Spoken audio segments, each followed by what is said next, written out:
Good morning, everyone. Thanks for jumping on. Sorry for the late start. I'm just going to do a quick introduction. My name is Jessica Lawless. I'm the Professional Development Officer for the APA New Mexico chapter. We are so happy to have you here today and so happy for Sobia and team in Los Alamos County to be hosting this event. So we're going to start with just a quick round of introductions. Like I mentioned, I'm Jessica Lawless. I am the studio manager for Decker Pear Sabatini. We were very lucky to get to work with Sobia and her team on the Chapter 16 development code, so we have some experience in code writing. We also do a lot of entitlements and development and technical code standards, so we very much live in that realm, and we're happy to be here and be part of the discussion. And I think the plan is to go around the room and just have everyone introduce themselves, and for those of you that are with various municipalities to kind of talk about what brings you here today and what challenges you're facing, and that we can hopefully discuss some of those items and how other municipalities are potentially dealing with those same challenges. So welcome and thanks for being here. See, is this working? Okay, I'm Sofia Sayeda. I'm the Planning Manager in Community Development Department for Los Alamos County.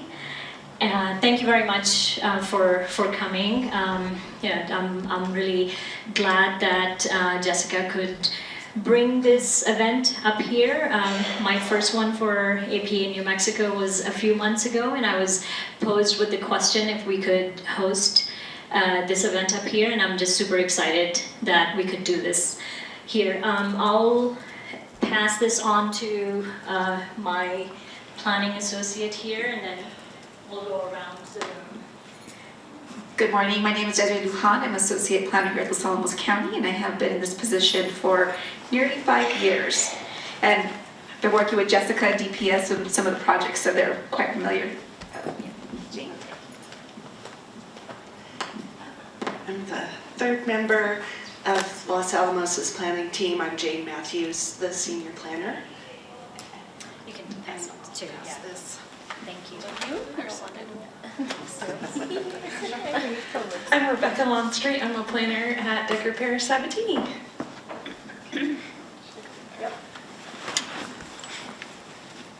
Hi, I'm Caroline Van Buskirk. I am an intern at Decker Pear Sabatini.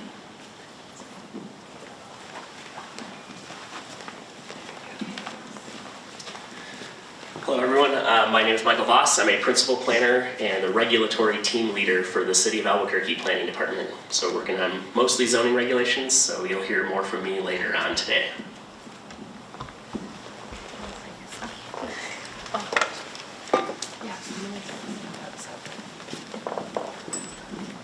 Hi, I'm Jolie Nelson from the City of Espanola. I'm the Community Development Director there.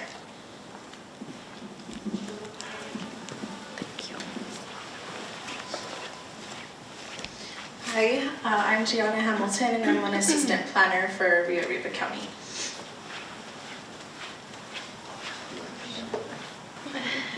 Just in time for introductions, Dan.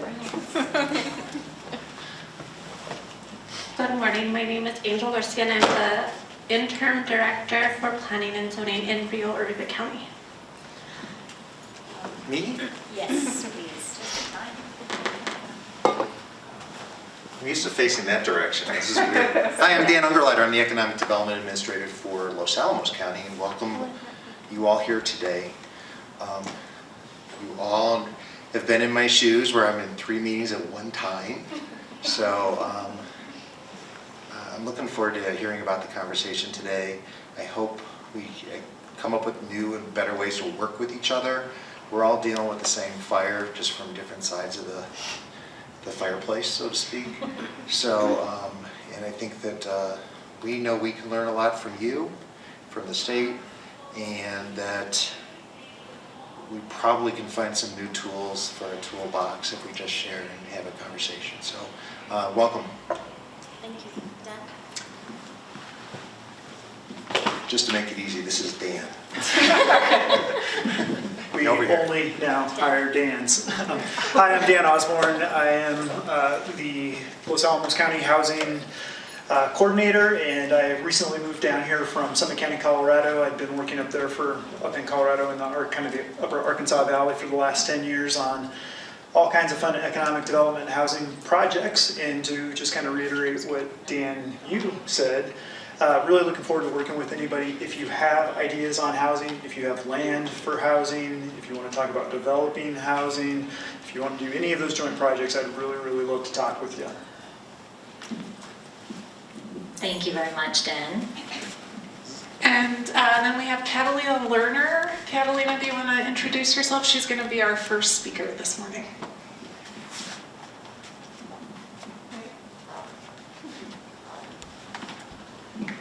Sure. Hello, I'm Catalina Lerner.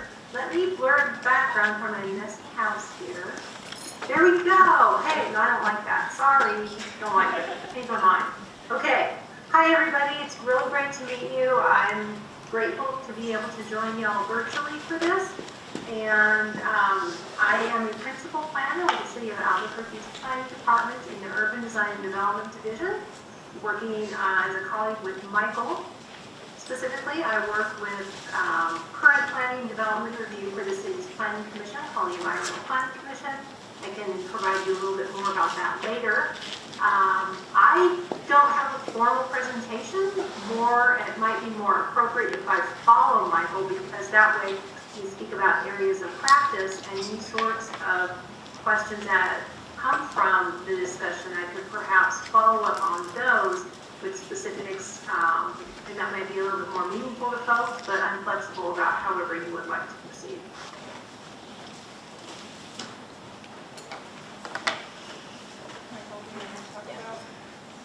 Kind of what you do. You have a formal presentation. I have a PowerPoint.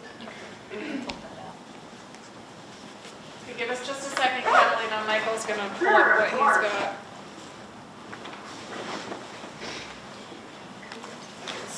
How quickly I can. That's okay, you can take it. So we're going to go through talking about people are dealing with. Sure. Yeah. Let's see here. It's for you.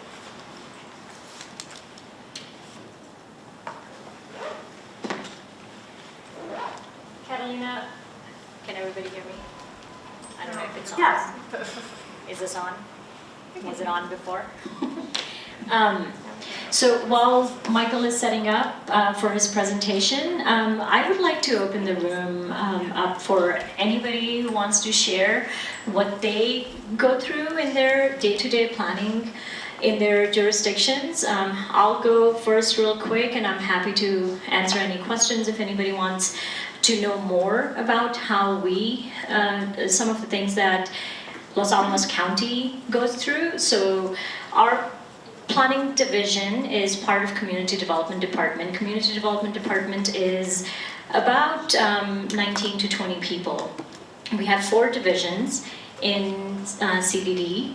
Planning division is one of them. Building department or building division is another one, and you heard from economic development team before, and then we have administrative services. Now, planning division itself, there are 6 positions total, and right now we have 5 of them filled, so we do have 1 or 2 that are free at any given time. So we handle our, our day-to-day building permits, so plan reviews for building permits as they come in, things that do not require to go to Planning and Zoning Commission. Planning and Zoning Commission reviews site plans, conditional use permits, our, what else? Desiree helped me out here. Anything that does not, that requires our variances, they go to Planning and Zoning Commission. And then there are legislative actions that the council takes. So Planning and Zoning Commission will review those and make recommendations to council, and then the council is a determining body on those. So our division usually has, Catalina is gonna tell me that she's super busy right now because she's reviewing 25 cases. At any given time in our jurisdiction, we have 1 or 2 cases that we take forward to our Planning and Zoning Commission. So we're not really that busy.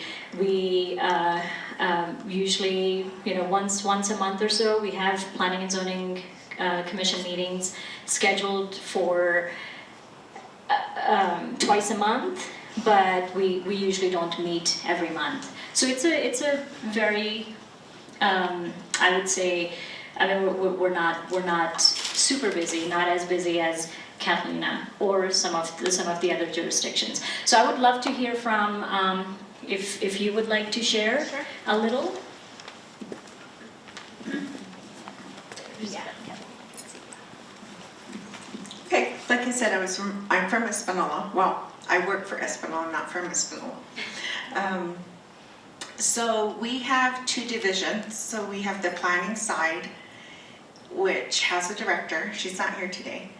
And then my side, which is the economic development side. And so we really work together really close. We're kind of like yin and yang, kind of doing this thing all the time. And I'm starting to get my commission up, and we're working on an ordinance for them. The planning side has an ordinance already for their commission, but ours, we're trying to get that going. It will be sent to City Council, and hopefully they'll pass it. I think they will, being that the mayor appointed all of them. So I'm hoping it'll pass. And other than that, we're just moving along. When I first came on in June, I was tasked with getting the film back to Espanola, as well as tourism. And so those 2 things, I'm really good, in a good place right now with both entities. And so we want to make Espanola a destination rather than a pass-through, because everybody goes to Taos or Santa Fe. And so it's just like, okay, maybe we'll get gas and stop, maybe not, and that's it. So we're trying to do some things right now. Actually, Wednesday we're opening a market. It's called Hunter Market. It's right there as you come from Los Alamos on Highway 30 into Espanola. It's just right there. And it's open to artists, crafts people, food growers, and food trucks. So we're trying to get on the west side, which is that side, a little bit more, like have places to go, have a stop, have something. And it's near the plaza where people do stop sometimes. And so we're hoping to capture, people just coming through. And then just working on getting businesses in, that's what I do. And affordable housing, or any housing, actually. So I was happy to hear Dan, number 2, talk about housing, because I'm probably going to have a chat with him soon. But we're pretty busy, both sides, planning and my side. We're constantly doing everything kind of thing. So, and both of us are newer. So we're playing a lot of catch up and trying to get people what they need and back out the door. So thank you. One quick question. Can you just talk about how many planners you have on staff and kind of what the workload is? Sure. We have 1, which is the director, and it's crazy. That is right. She's not here today, too. So she's getting ready for a commission meeting. Great. Yes, and I was surprised that you only have 2 sort of that come in, and I'm like, whoa, that's pretty low for us. Like, we have this list every month, so. So do you have other planning positions available, and you don't have those filled? We, actually the director, she's trying, on her side, she's trying to maneuver some money around so that she can get a senior planner for her. because she's really bogged down, just going nuts. And so I'm excited for her because the new city manager talked to all of us today before this meeting, and he is open to anyone that we want to bring on. And they will go ahead and figure out, and we can move our money around if we need to. Right now, I can handle my load myself because it's just me. But I think in the future, I will need somebody to help me. Well, thank you very much. Okay. Let's see. Angel, who do I pass this on to? Oh, you guys can tag team it too. We would love to hear from you. Yeah. Okay.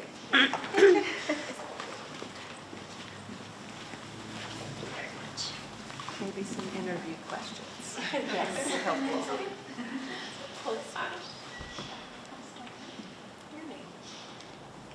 My name is Angel. Again, how I did mention, I am the interim director for the Rio Arriba County Planning and Zoning Department. And I don't know. We pretty much do everything. Yeah. So we have a total of 2 code enforcement officers, 1 administrative assistant right now and then we have an intern from that's going to school right now, and so she's helping out a lot. And then Gianna and I are the ones that are doing the development permits, the plat reviews, The business licenses, conditional use permits. It's basically just us right now. I believe we're trying to open up a senior planner position. But right now I am the only assistant planner, and Angel's the interim director, so we're kind of both just like tag teaming and doing as much as we can together. About how many cases would you say you get a month or a year? so it's been kind of slow. In September we had 1 case, and it is going to the Board of County Commissioners now in October, the 4th Thursday of October. But sometimes we can get 1 to 5, it just depends. Right now, we just have a planning and zoning committee, so we don't have a commission that is actually a decision-making body. So we have to run it through the committee, and then it goes through our Board of County Commission for final approval. So they make a recommendation? Yes. So they're basically acting like a planning commission? Yes, just, yeah. So that kind of delays our process a little bit. So it could take maybe, because we both parties only meet once a month, so it could delay us, 2 months for the whole process for the entity to get approved. And so it sounds like that's one challenge. Are there any other challenges that you are struggling with around implementing your zoning code? Our code was last written in 2012, so that is something that Horrible. Yeah. Compared to some other communities. we want to try revising it. We were talking to Sophia. Our code enforcement officers can basically just give people violations, but we can't take the next step to take them to court or actually fine them. So that is one challenge we should start working on as well. Everything just has to go through the commission and the county manager, so that's kind of, we're just so busy doing everything else, it's hard to take stuff to the next step. So have you thought about rewriting your code? Have you thought about implementing changes that you see are essential in your day-to-day duties and issues that you come up with? We definitely have, I want to say we have, but it's just so hard for us to actually have the time because we both are so busy with meetings all day. like me as the assistant planner, like doing development permits, I probably do like at least 5 a day, you would say, and they take at least 30 minutes to an hour to do each one, so it's just hard to find the time. So you have the resources, but you don't have the manpower to do this. Do you have positions that you could hire so that your load can lessen and you can have other people focus on things that you're doing so that you could work on code rewrite? We're kind of in the process right now of kind of moving stuff to giving more people more responsibility, like our code enforcement officers, our administrative assistants, just trying to help us out so we can breathe a little bit more. But that is the end goal, to, you know, get more time to ourselves so we can actually work on more important things, I would say. Yeah. Well, thank you for sharing that. Thank you.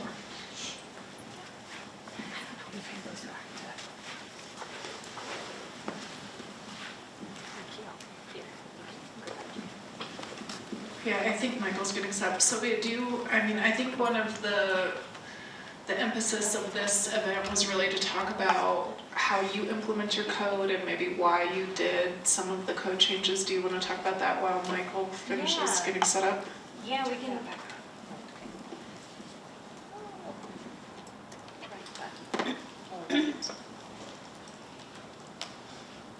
Hello? Hello? Okay, so, and Jessica, please jump in and help me here, and same thing, Desiree, goes for you also. You were part of that process. So our development code, Los Alamos County Development Code, was last written in 1966. We had a few updates that were done along the way, but as we started looking at it, it needed a rewrite, basically.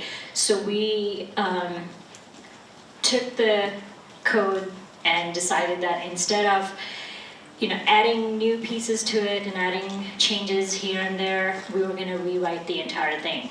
So it took us about 2.5 years or so from, it takes about, just, we all work for the government, so we know what that process is like. Going through procurement, getting a consultant on board. It took us about 6 months or so to go through the contract process and get somebody on board, and then another 2 years of active rewriting. It was meetings upon meetings. I have a little cheat sheet of how many meetings we had. I think it was like somewhere around 26 meetings DPS had with staff. We had meetings almost every week. During the thick of it, we had 2 meetings every week because we would have a steering committee meeting, and then the staff will get together with our consultants and we will recap and figure out the next steps. And we tackled it in 3 chunks. So we divided it up into 3 modules, and we decided that that was an easier way to actually address what changes needed to be made. So we had a portion of it was administration of the code. Portion of it was the zoning that we needed to address. So that really helped us wrap our heads around what we needed to do and how we were going to go about that change. And then also, I think somewhere around like 16, 18, something like that, Planning and Zoning Commission meetings, joint Planning and Zoning Council sessions, and then taking it to public and socializing it with public and getting their input and bringing that back to steering committee and our staff team with the consultants' help, figuring out what really needed to change and how to implement that change. And then part of that was also figuring out what were some of the big chunks that we could actually not really tackle in that short amount of time. 2 years seems like a long time, but at the same time, it was not, for some of the things, it was not long enough. So we took some of the chunks out. For instance, cannabis ordinance. New Mexico State was legalizing cannabis at that time while we were in the middle of rewriting. And so we took that out and we said we were going to focus on that separately. Mobile food vending, that was something that was not in our code, so we took that out and we tackled that separately. Short-term rental ordinance, we are still writing that. We've been working on that since November of last year, and we still don't have an ordinance on short-term rentals. So there were things that we pulled out and we said that we were going to focus on those things later on. But so that's how long it took us to finally go through the rewrite process and getting everybody's buy-in on Planning and Zoning Commission and on County Council, and bring it forward to public and getting it approved and then implemented. Jessica, do you want to add anything else to that process? I think there were just a couple of goals that we were tasked with when we were doing the rewrite that are probably challenges that are similar to things that Michael and the rest of the communities here are facing. One of the big one was housing, and part of the main reason one of the major reasons that the county was moving forward with a code rewrite was to provide more housing opportunities. They simultaneously did master plans for both of their downtown districts, so both for White Rock and downtown Los Alamos proper, which we're in. And so one of the goals was really to look for opportunities about how we can really encourage growth within the downtowns and promote more housing. So one big achievement was that we were actually able to increase the building height within the downtown, because there's such limited land resources in the county, to 87 feet, which we were, I think, all shocked that actually passed, but it did. We were able to introduce ADUs in a lot of the single family districts, which was another major win and something that the county was seeking. We weren't sure that we were going to be able to wrap into the project, but we were able to get that passed. Outdoor lighting was a huge issue, and we ended up actually hiring a sub-consultant, Clanton, which is working with Albuquerque to do their lighting ordinance currently. But there was a lot of community input and engagement. That was probably the section that we got the most input on, and our large desire to really make the county as dark sky friendly as possible, and then really streamlining the procedures. So one of the major issues that we heard repeatedly was the development process itself was not very clear for staff and for the development community, and that already made a very challenging development context even more challenging. And so I think one of the biggest achievements that came from the code rewrite was really clarifying the procedures, what needs to be done by whom, what the associated time frames were, and who the appropriate review and approval entities were. So I think that has hopefully made the code more implementable for both staff and the development community. That definitely has, because so earlier I mentioned that we usually have 2 cases that we take to Planning and Zoning Commission, and we don't always have meetings every month. But a lot of the code rewrite, what it did was that we took the burden from Planning and Zoning Commission to make a lot of these decisions and brought it into staff's realm. So a lot of the things that were in the past, we would have taken them to Planning and Zoning Commission. Now staff can actually act on it. So we can do a lot of those things administratively. So we, for instance, variances, those were, or waivers we used to give out. Some of those things we can do administratively now. Site plan amendments, those used to go to Planning and Zoning Commission, but we increased the threshold for changing a site plan. So that there are things that we have implemented that we can do administratively so that it helps the community. The community does not have to wait for a month and a half or so to put in an application and wait to go to Planning and Zoning Commission and then wait for the appeal period. Now constituents can actually come and go through the administrative process, and that's a couple of weeks long process. So that helped a lot. So we cleaned up a lot of the things in our code.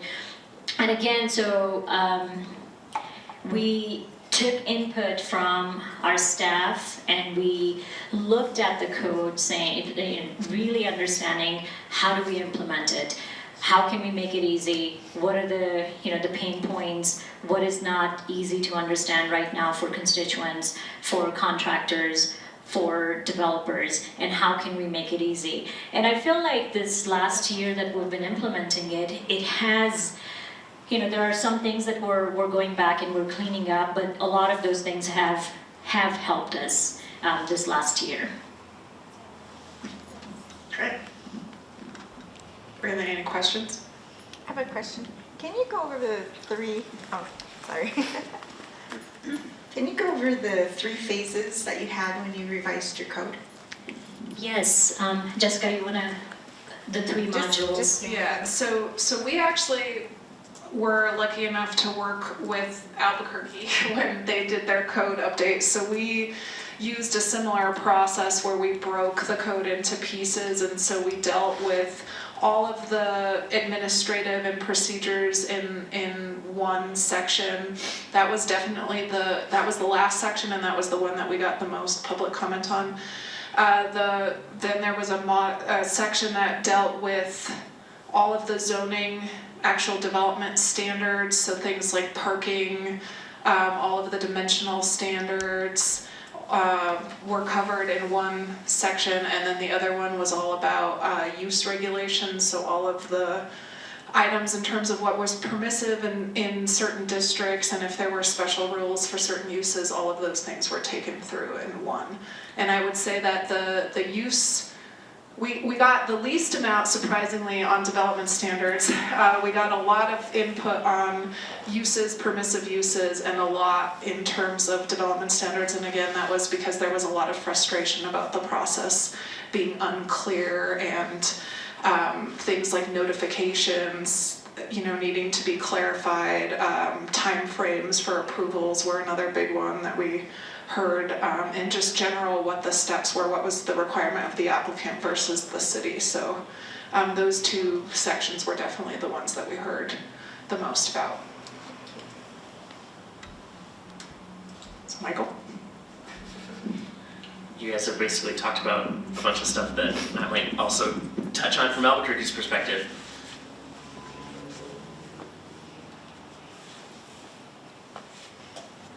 So I'm sharing a PowerPoint. I won't drone on too long, but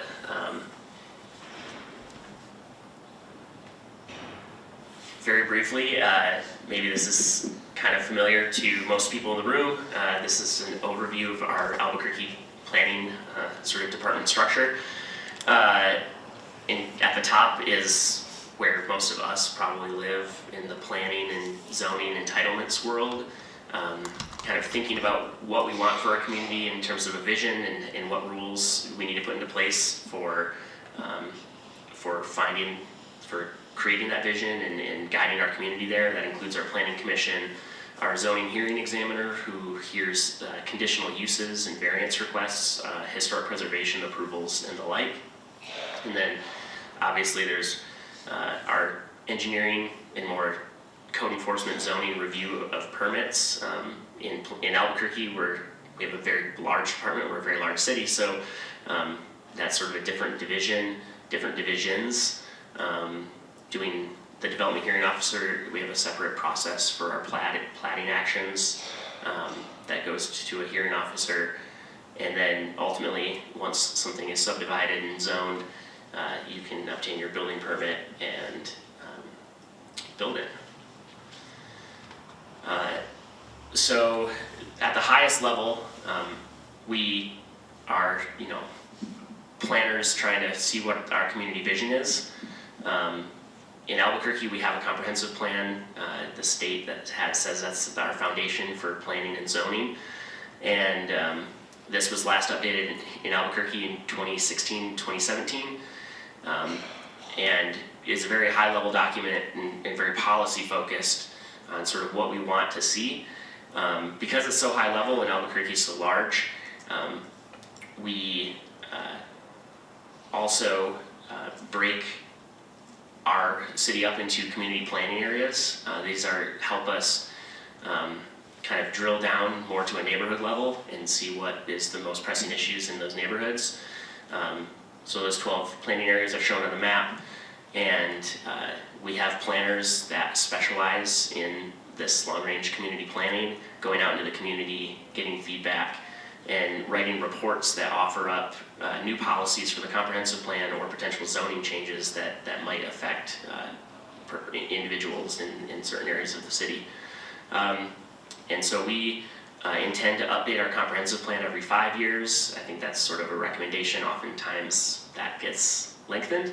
I think we're now like 7 years out, and we're about to do a miniature comp plan update, and the full one's probably not gonna happen for another 5 years when we finish a full cycle of our community planning area assessments. And then when we updated our zoning code and created the integrated development ordinance, or the IDO as we like to call it, we committed and basically forced ourselves into doing a zoning code amendment every year. The code says we have to open it up and look at what's working and what's not working. And so zoning regulations that might come out of these reports might fall into one of our annual update cycles to our code. Other things change through that code cycle. The very first code update cycle we did after I guess 2 years of the IDO being in place, we had 300 amendments to it, and ranging from small to large.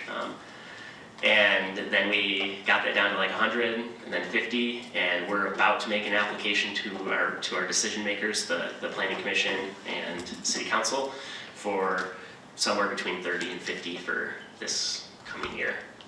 Michael, before you move on, can you just talk for a second about what the structure was prior to the IDO and what kind of prompted the city to do the update of the comp plan and the IDO in 2018? Yeah, the question was sort of what was the structure before we had the IDO and did our comp plan update. The comprehensive plan was, before 2016 was last updated in a small way in 2013. Before that, I think it was the 80s. And our zoning code was last comprehensively updated in 1975. So if you're doing amendments, like pretty thorough amendments to your zoning code more recently than 1975, you're better than Albuquerque was doing. And so there were, base zone districts, R1, a multifamily zone, commercial, and the like. But fairly quickly, I think people realized that those zones didn't really work exactly how that we wanted them to.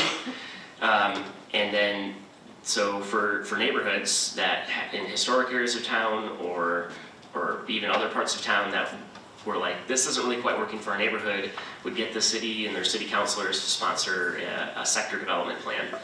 So a small plan that would cover just a small geography, and oftentimes would create their own separate zoning rules outside of our zoning code for that part of town, which added a layer on top of the regular zoning code. And oftentimes those would reference the zoning code, and so you'd have to be looking at multiple documents. And then some of those documents, were done in the 80s, the 90s, and maybe were updated, maybe weren't updated for current conditions. And then, oftentimes when things didn't work on individual sites, the special use zone that was in our zoning code basically had a catch-all that was like, you can use this zone for whatever you want to make it, if it's a special project, and every project became special. So I think we had, hundreds of individual site-specific zones and site plans that went through our planning commission. So basically, a lot of development was going through our planning commission and taking up lots of time. And I think Catalina can speak to some of that process. From a decade ago, before I worked at the city.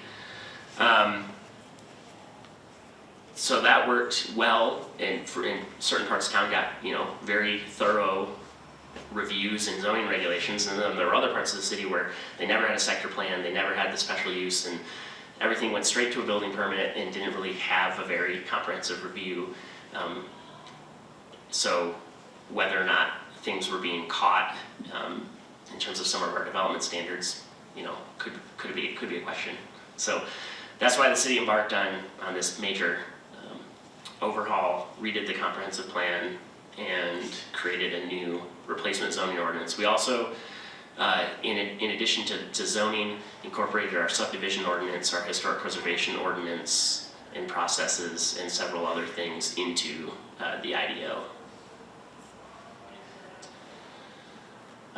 So again, our comprehensive plan says what we want, why we want it, where we want to go. So important to the city of Albuquerque in our comprehensive plan are activity centers and corridors, often transit corridors or more walkable main streets where we want to see more development. And those policies end up with a map that we refer to as areas of change and areas of consistency.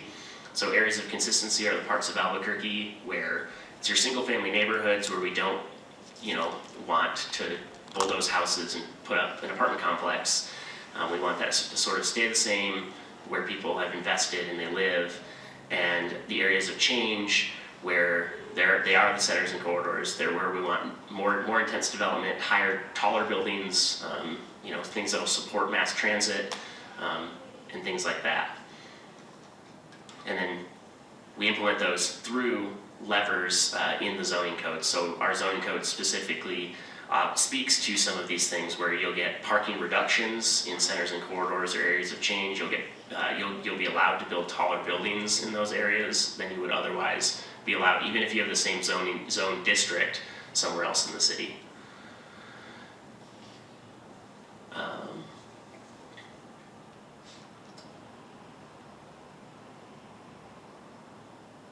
Just gonna skip through some of this. Again, sort of, we go out, we listen, we learn, we try to find solutions and then implement those through actions, and who is going to be implementing them.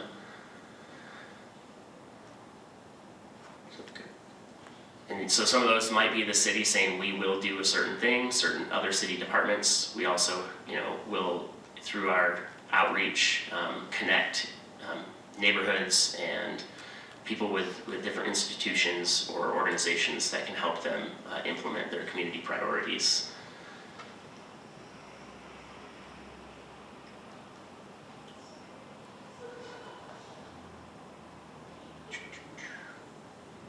All right, our zoning code. So this is the overview of our IDO, and sort of, as Jessica said, that they broke their code update into sections. That's sort of what's reflected here. I think Albuquerque did sort of the same thing. We did the part 2 and 4, sort of the zones and what uses are allowed in one section.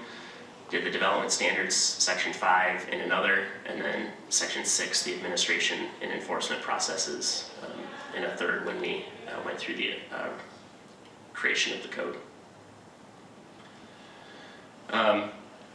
It's just what makes zoning good. We want our rules to be clear and easy to understand, and they protect what we want to protect. They implement what we want to implement. Hopefully people are building where we want them to and what we want them to. And then appropriate flexibility when needed. And that's trying to find a balance between protecting our neighborhoods, other special places like Old Town, Albuquerque. We have lots of great open space, the Petroglyph National Monument, the foothills, and maybe some of your communities have some of those special places as well, while again incentivizing the high quality development in the appropriate areas. part of finding that balance is that if you tailor your rules to protect everything a certain way for those smaller areas and parts of town, it adds complexity and layers, and it becomes harder to enforce. Versus if you just create a citywide rule that applies to every project everywhere, it's obviously much less complex and easier to enforce. So we're trying to the old code was often too tailored and too complex with overlapping layers for large parts of the city, and then for other parts of the city that they kind of got ignored and didn't really have any special rules for much of anything. So we try through our implementation of zoning and our annual updates to make sure we have the right zoning regulations, tell people where they are, how to see what zoning they have, and providing for housing and jobs and everything that makes a community great.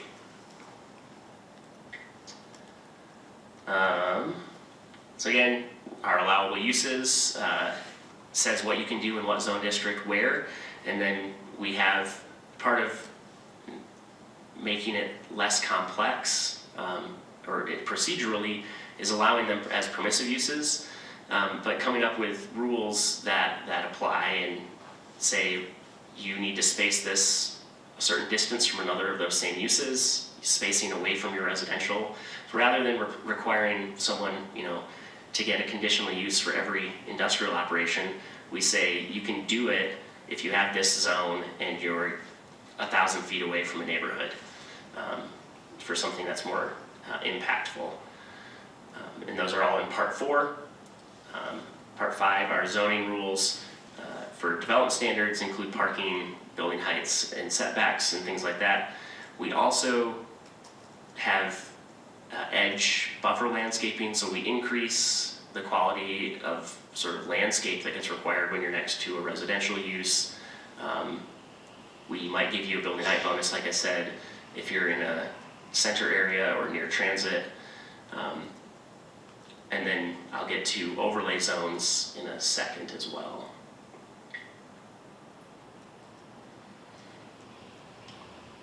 Basically, that's what I just said. So here's a zoning map for the city of Albuquerque. All of our zones are on the right side of the screen. I think one of the big innovations, maybe it's not so, it was an innovation for Albuquerque, was creating a set of mixed use zones in the middle that allow both commercial and residential to happen, or either one. We don't say they have to both happen on a property. Those are focused along a lot of our transit corridors and our major roads, particularly on the east side of the city. Our non-residential zones and sort of the red and purple are where we want jobs to happen. There's a lot of that near the railroad and the interstates. And then the lighter yellows are all of our residential, from our least intense rural agricultural, just single family, townhouse, and multifamily zoning. And we created a specific set of NRPO zone districts, or parks and open space zones, that reflect those properties throughout the city. The Parks one allows some flexibility for our friends in our Parks and Recreation Department to do kind of what they need to do to provide parks and recreational services to our citizens. And then importantly, the NRPOB zone, which you can see on the left with Petroglyph National Monument, and on the right by the foothills is our major public open space zone category. And that helps sort of reflect on the map when, where that open space is. And like I said, we have rules about development that might happen near our open spaces. And our rules are contextual to that. Mike, can you talk about your PD zones for a second? Because I think that's something that came up earlier, and the two and how you kind of implement those. Yeah. So the gray colors on the map are the planned development zone districts. The PD is for small projects, generally discouraged unless you happen to already have that zone for how we converted the map from our old zoning code. Or if you're doing a project that would not otherwise be able to happen in one of our base other zones. PD is small, it's between 2 and 20 acres. And then the PC zone district is our planned community zone. Those are for major master planned communities. We have 2 of them in Albuquerque. One is Mesa del Sol, south of the airport, and the other one is Westland on the west side, south of Petroglyph National Monument. And those zones are for projects that I believe are over 100 acres. Generally, these are the 2 that we have are thousands of acres. And basically when that zoning got approved, and those actually predate the IDO, but they have their own master plans and their own zoning regulations to implement the vision that for those particular master plan communities.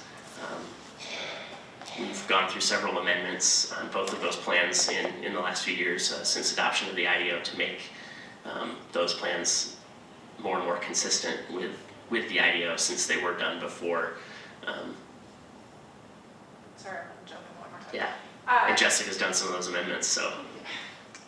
So I think one of the problems that Albuquerque had prior to the implementation of the IDO was that you were kind of overusing your special use zones, which are less similar to kind of what the PD is. So how do you discourage those zones to be used over other zones? Or do you discourage them? Yeah, that's a great question, and maybe something that Catalina could speak to a little bit later on.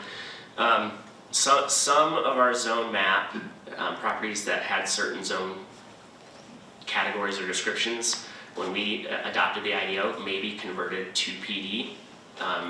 We can't stop someone from using an existing PD zone, but the PD zone requires someone to go to our planning commission to get their site plan approved. And generally you have to follow the standards for the most closely equivalent zone of whatever you're trying to build when you go through that site planning process. But if you don't have a PD zone and you are requesting a zoning map amendment, as with any zoning map amendment, you have to make a policy justification to our planning commission to either approve or deny that change in zone in addition to the site plan. And we have, our comprehensive plan has policies to limit one-off zoning, essentially. When we adopted the IDO and the updated comp plan, we wanted to, part of updating the comp plan and the policies basically said we should do less one-off zoning, and so that went into the policies and supported adoption of the IDO. And then if we're going back to change the zoning map, those same policies come into play. I was a consultant before working at the city again recently and made a request for a PD zone district. I thought it was a valiant attempt, and our planning commission actually denied the request, and so the developer had to pivot and they could do their use through other zones, they just didn't want to comply with all the development standards the way they were. Either that's sort of, we think the development standards work.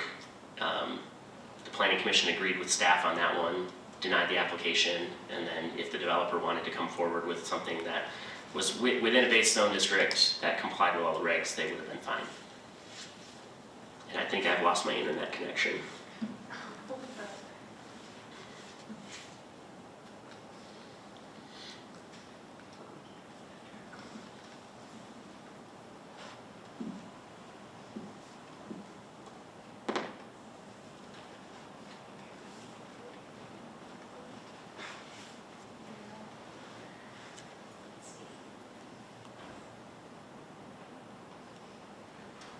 public, so I think it kicks you out after a certain time frame.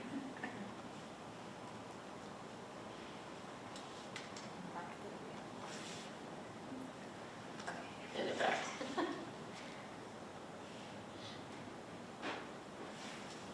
So in addition to our base zones, some of the areas of town that had sector development plans, we believe truly are sort of special areas and deserve to have different regs than the citywide.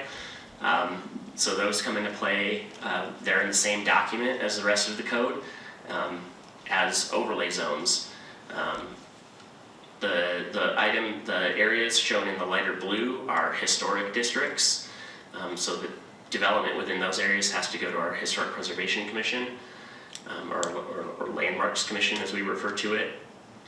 The areas in red are character protection overlays, so maybe not quite as historic, but we want to encourage a certain type of building form and other site standards. The sort of yellow-orange zone is a view protection overlay zone. We have 2 of those in Albuquerque. One to protect views to and from the volcanic escarpment around Petroglyph National Monument, and then a second one along Coors Boulevard, which protects views looking toward the Sandia Mountains. And then we have an airport protection overlay zone to sort of regulate what uses happen in proximity to the airport for building height, protection of the runways, noise, and things like that. Michael, I have a question. They're the opposite. Sorry. Is it on? Yes. So I have a question about the view corridor that you mentioned. What are the regulations of that? That's interesting. It's not easy to. Yeah. I figured. So the regulations are a little different in each, and along Coors Boulevard, it involves setting a view plane, which is 4 feet above the rightmost driving lane of the roadway that goes across the property, and only 1/3 of your building is allowed to go above that view plane. The terrain slopes down towards the river there, so you can still get some building height, and the farther you're away from the road, the taller you can build. And then in addition to that building height limit, we regulate the bulk of the buildings so that you basically draw a rectangle that is the view plane on the bottom, the top of the mountain on the top, and then like your property lines or something on the sides, and your buildings can't take up more than 50% of that rectangle. Do you think they're successful? I think, I mean, the rules I think have been very successful on protecting views toward the Sandias along Coors, because often the analysis ends up more conservative than, like, if you're actually driving along Coors. The reality is that once the buildings are built, in my opinion, they're actually less obtrusive than what the rules, what sort of the analysis kind of shows. The Northwest Mesa escarpment VPO around the monument basically restricts your building height to 15 feet tall from natural grade, and there's a variance process if you have to put fill in and raise your site for whatever reason. Most of that area is single-family residential, so it basically limits it to single-story homes. Thank you.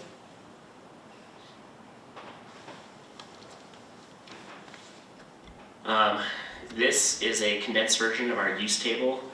Maybe one of the most helpful parts of our code in any good new updated code. Sort of lists residential uses first, because that's most of our land in Albuquerque is residential, and then the remaining commercial and industrial uses are sorted alphabetically within the groups shown here. And obviously under each of these headings there's a whole bunch of different uses. Across the top of the table it has our zone districts, and then it'll tell you if that's a permissive with a P, a conditional use with a C, etc. And then on the rightmost side of the table, there's a section link to the use-specific standard for that use. That'll tell you any rules such as a separation from open space, and what some people don't know about our code is that this table might tell you that it's permissive in your zone district, but you have to look at the use-specific standards to get the full answer, because you might go to the use-specific standard and it might actually tell you cannot do it based on your context. The classic example, well, until we just changed our code this past year, was for accessory dwelling units. The table said that it was a permissive accessory use, and then you went to the use-specific standard and it said that if you're in an R1 zone, it's actually prohibited unless you're in one of like 5 areas of town.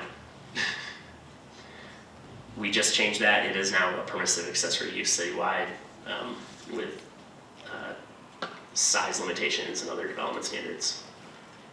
And how has that played out in terms of like the amount of permits that you've actually seen? Because it's been, how long has it been in place and how many permits about, would you say?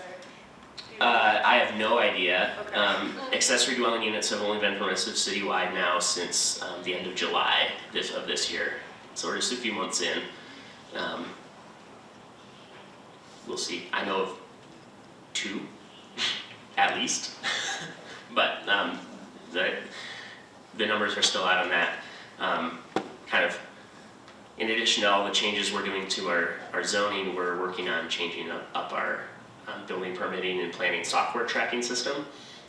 That'll help us more accurately track what's getting built and where, and hopefully makes it much easier to answer questions like that. This is a list of our development standards. So dimensional standards right off the top, that's building height and setback. That's very, very typical of zoning.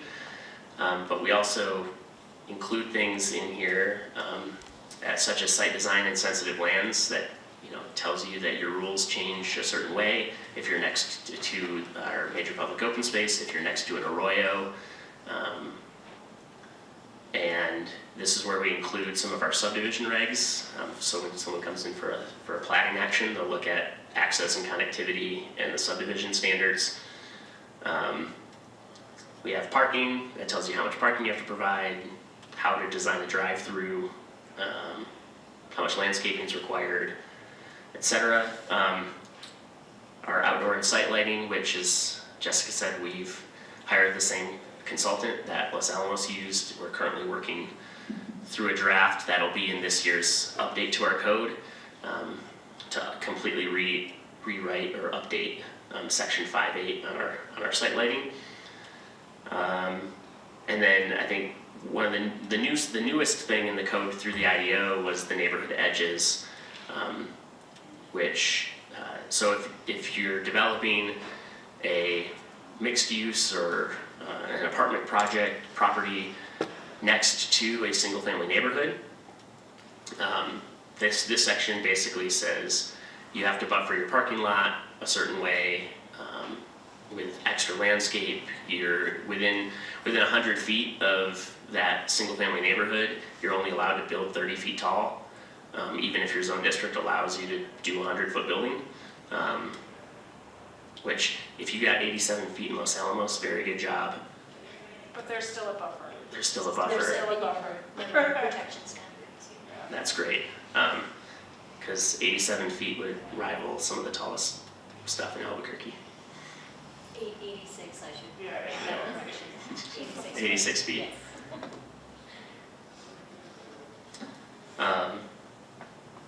And there's the graphic of that buffer on the lower right. When you're near a protected lot, generally single family, your building heights come down, or you push your building farther away.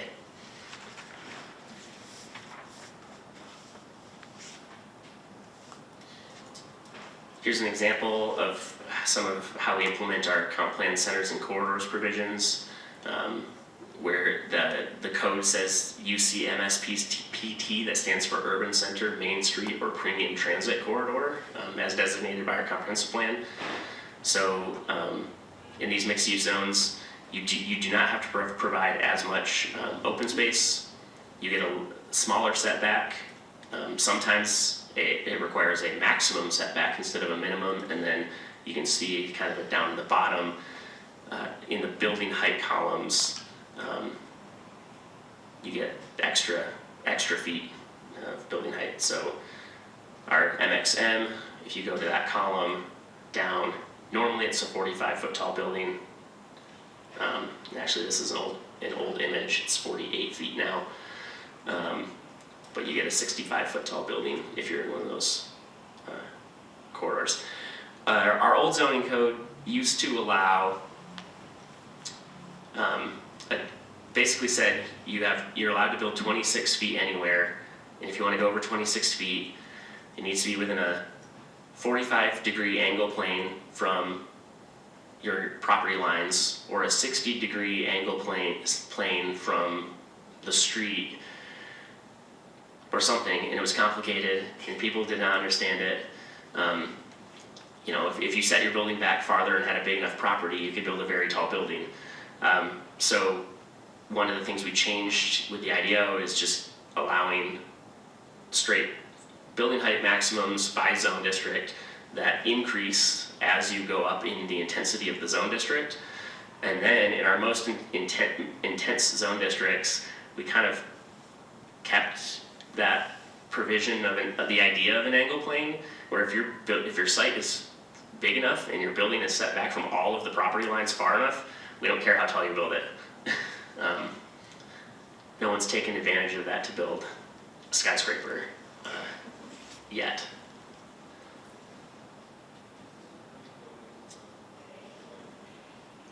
We have a parking table that matches the list of uses in the use table.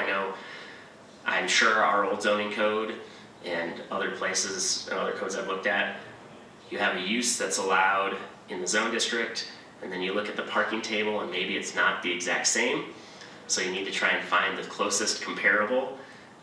This is a one-for-one. Every use that's allowed in the code is also listed in the parking table and tells you what the parking requirements are.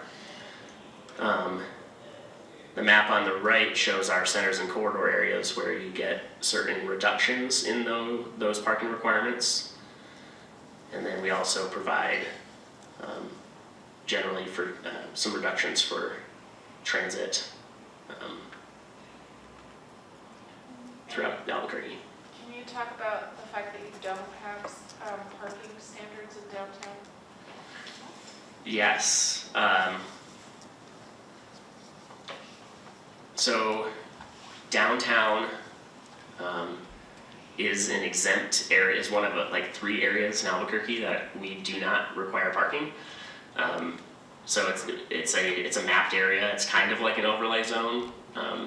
So the downtown center, Old Town, and McClellan Park, which is pretty much downtown, is just north of Lomas in downtown Albuquerque. Those 3 areas have 0 parking required, no matter your use. So we don't even look at it if you have a property that you're developing in that area. And that's, we have lots of parking structures downtown, and lots of transit that goes downtown. We want downtown to be urban. So we've mapped an area that we say no parking is required. And that generally aligns. We have also downtown is a little unique because it's where we have a form-based zone district that's more about how you design your building than the other regular development standards.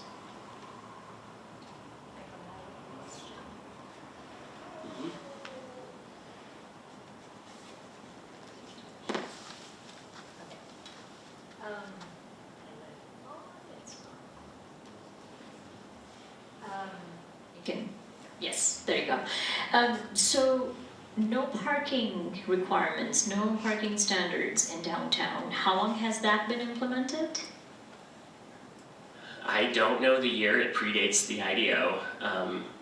So downtown was one of those areas that had a sector development plan. It was, 2000? Catalina might know, but I think Yeah, I it don't know. was 2000, because it was the 2010.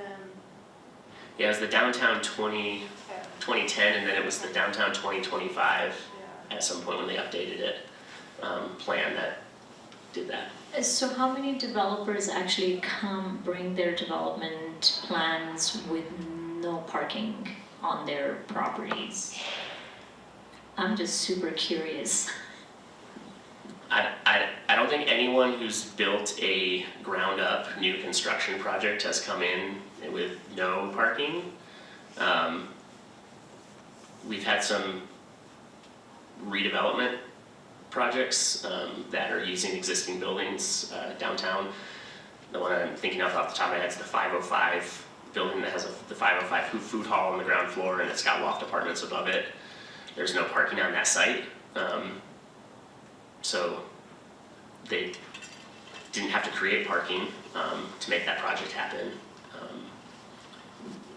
But most of the projects that I know of that are happening and are sort of new construction, they are providing some parking, and I don't know what the ratio is off the top of my head. So is the idea there that there are ample public parking structures in downtown? That's why you don't need to regulate other parking standards? I think that's part of the rationale, but I think it's the combination of public parking structures and then transit access. Downtown Albuquerque is where we have our main transit center, and basically practically every bus route in Albuquerque sort of converges on downtown. We'll see what happens with our current our transit department is consulting with a firm to potentially redo our whole transit network. And that could change things, but hopefully for more frequent transit is the goal, ultimately. Thank you. All right. And then the last section of our code, again, it's another balancing act of how much community input do we provide on individual development projects and processes, and then more sort of streamlined, straightforward reviews that was discussed about for Los Alamos and what they tried to do. So I think our intent was if we get the rules right, which we are trying to do every year, and you follow those rules, you'll get a faster approval. And if you need to change your zoning or ask for a variance or get an exception to the rules, you're going to have to talk to more people, provide more notice, and go through a lengthier process. So again, this is sort of the variety of stuff that people may need to go through in more administrative decisions that are more predictable. You might just give someone an informational notice by, like a neighborhood association, by email, telling them that something is happening nearby, and you follow the rules. The middle are decisions that require a public hearing. Oftentimes they require you to offer a meeting to the neighborhood where the project is happening before you submit. There's additional notice, but your project is still decided on whether or not you follow the rules. And just with that additional notice factor. And then the policy decisions, which are the most discretionary, require, again, lots and lots of notice, and then the rules are decided on a case-by-case basis. Those are those zoning map amendments. That's where I mentioned earlier the PD zone district. If you want to use that, you have to go through this policy-based discretionary process with a lot more public input, and the Planning Commission makes a decision based on that. We like our tables, so we also have a table for all of our processes. The process is on the left side.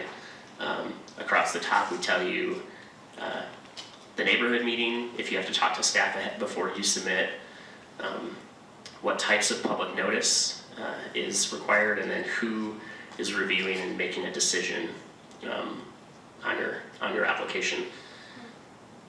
Except for just a few application types, mostly regarding large zoning map amendments or actually updating the IDO or the comp plan itself. We give decision-making authority to our boards and commissions, and things do not generally go to the city council except on appeal.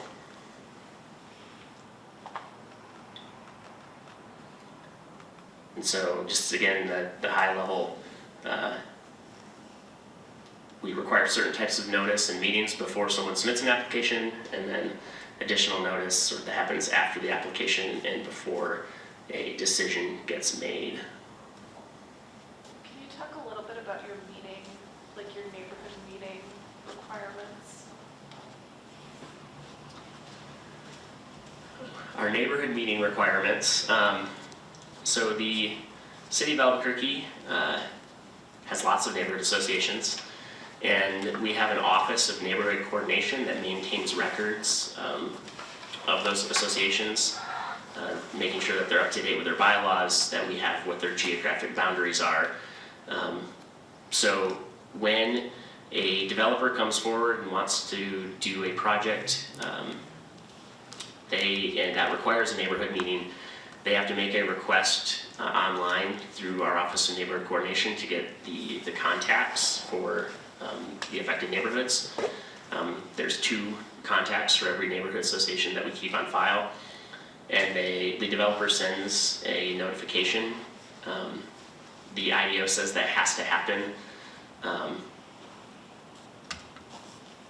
at least 15 days, sort of gives you 50, so you send a notice, and then the neighbors have 15 days to say, like, yeah, we'd like to talk to you about that, or no,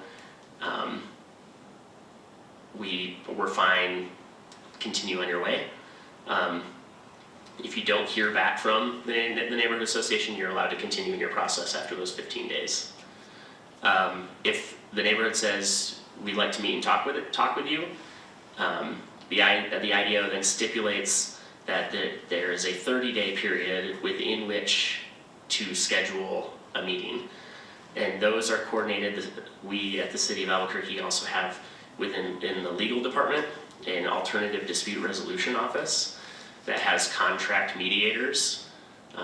So the city will, or the applicant coordinates with the ADR to get a facilitator, sets up a meeting with the neighborhood association within that 30-day period. And then the mediator writes a report on the discussion that happens, and that copy of that report is proof that you held your meeting, and then you're allowed to submit your application.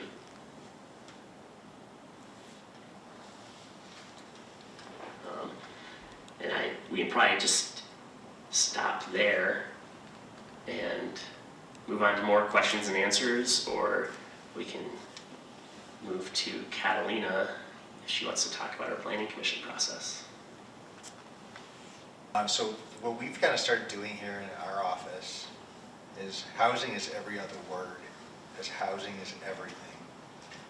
Housing affects economic development, as we were just talking a second ago. It affects social issues, homelessness, drug abuse, suicide, financial stability. It affects the social fabric of your community. Housing is everything. Right now, we as a nation, and then we as a region, and we as a state are in the middle. I wish we were towards the end, but we're in the middle of an incredible housing crisis. And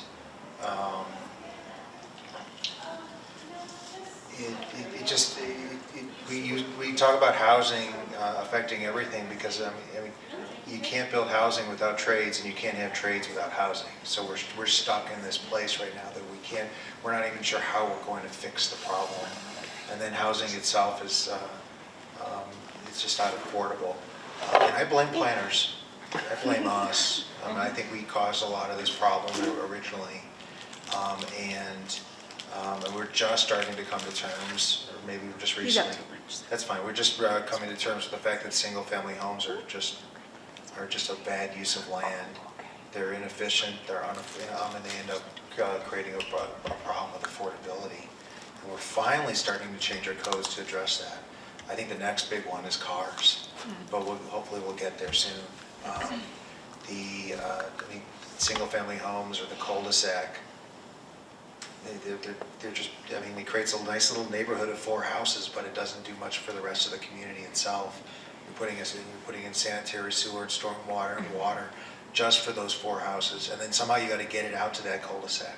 We need to be building more urban environments, shared services, and so on. And this actually can be then applied to businesses as well. We have all these standalone single-story restaurants spread across the country, sitting out at the corner of the intersection. When how do you start a new business as an entrepreneur when you know you have to put in all the full kitchen, the washroom facilities, the grease traps, all these different things that you have to pay for on your own and never share with another person. It's just not sustainable, and I think we're finally starting to learn that. But because of our economy and we're behind the 8 ball and we're losing. We as a community here in Los Alamos, we have this great economic engine called the laboratory, who's got this utmost pressure to expand and produce to keep our country safe. The problem is that they're having a problem recruiting employees to come do this work, this essential work, because there's just not enough housing. So now we're starting to see the repercussions. We're seeing affordable housing being taken up by contractors who work for the laboratory, for trades who are helping to update the laboratory to keep it state of the art. Our hotels are filled up with people who should be in homes, and our affordable housing is at $500,000 a crack, which is insane. A house will be bought here. If it's put on the market, it'll be purchased within 7 days. I know I went through 9 offers to purchase my home, and I was lucky because there was a fire. That's the reason I was able to pick up my home. So that's unacceptable, and it's not sustainable. Our small business community, you go to the grocery store right now, and we're seeing this, and I have an argument with our housing person. I think we're kind of unique, but the truth is we're not. Our grocery stores don't have staff. Our restaurants don't have staff. Our schools don't have staff. And it's all a result of housing. So I can't, that's what keeps me up at night, is how are we going to produce more housing. So that's why I was asking the question about Albuquerque and how you'd start bringing commercial sites, bringing them back online by turning them into housing. I know there are vacant hotels out there. How do we turn those into housing? And then the one that I'm always lecturing people about is don't build a 2-story building ever again, or a 1-story building for sure. We're having a conversation about using school properties right now, so I'd love to hear anybody who's got experience with school properties, but we're looking at doing land leases with school properties and building housing on there. And then of course I have to have the same argument, not single family homes, but rental multifamily homes, so that more people can live up here. And then the last piece of housing, the last impact on housing for us, and I gotta believe it's for anyone in the region and in Albuquerque and so on, is transit, transportation, getting places, because people are so spread out in the old model. It's difficult and not sustainable to have a busing system or a transit system. Here in Los Alamos, since I think, what was it, 60% now of our residents or our workers are coming from outside of Los Alamos. That means coming up on the road in the morning is taking your life into your hands, and then going home at night is sitting and waiting to get out of town. That's not good for the environment. It's not good for mental health. There's just so many things that are wrong. There's a study that's about to come out from Lanel that's going to indicate, because of the increased traffic that's a result of not having enough housing, that we're going to have more deaths. Statistically, we're going to start seeing people dying, leaving and coming into the hill. And hopefully that's a wake-up call to our council and to others. And then, yeah, right there. And so everything is housing, and that's why Dan's job is so important. And if he can't fail, just kidding. But yes, and then I guess the reason I was talking about at lunch how we're doing a memo of understanding with our neighbors, because although the first thing I tackled when I got here 2.5 years ago was I realized our transit system needed to be fixed. We need to be providing multimodal, multi-use transit centers here in Los Alamos to serve the laboratory and serve our general public. But the second piece that I realized is we can't build enough housing here on the Hill, and nor should we. We should be working with our neighbors to provide housing opportunities and then adjacent business opportunities in our neighboring communities. And that's why I've been reaching out and working so much, and other people in the building too. It's not just me, but we've been reaching out to work with our partners off the Hill, because this economic engine we have, the lab, isn't just ours. It's actually something that's really, it's turning the heat up around the region, and we should all be trying to benefit from that. And plus I can't build single family homes up here anymore.